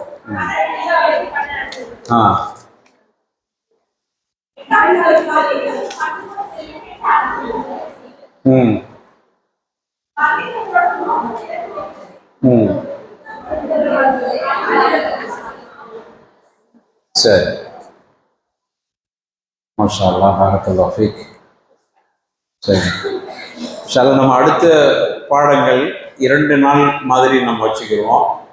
1, அடுத்தது முக்கியமான அம்சங்கள், நமக்கு தேவையான விஷயங்கள் நிறைய இதில் ஃபத்வாங்கிற அடிப்படையில் நிறைய சொல்லியிருக்கிறாங்க. நமக்கு தேவையான பாடங்களை மட்டும் நம்ம சொல்லும்போது இந்த கிதாபை ஓரளவு நம்ம தேவையான செய்தியோடு முடிக்க முடியும். விரைவாக முடிக்கிறதுக்கு அல்லாஹ் தௌஃபீக் செய்வான். புரிந்து இந்த சட்டங்களை நாம் தெரிந்து அதற்கான செயல்பாடுகளில் நாம் அறியாதவர்களுக்கு சொல்லிக் கொடுக்குற அளவில் அல்லாஹ் ரப்பல் ஆலமீன் இந்த விஷயத்தில் நமக்கு இல்மை தரும். அல்லாஹ்ட்ட நம்ம துஆ செஞ்சு வருவோம். அல்லாஹ் அங்கீகரிப்பானாக. வாஹிரு தஅவானா அல்ஹம்துலில்லாஹி ரப்பில் ஆலமீன். அஸ்ஸலாமு அலைக்கும் வரஹ்மத்துல்லாஹி வபரகாத்துஹு. சுப்ஹானக்கல்லாஹ் வ பிஹம்திக அஷ்ஹது அன் லா இலாஹா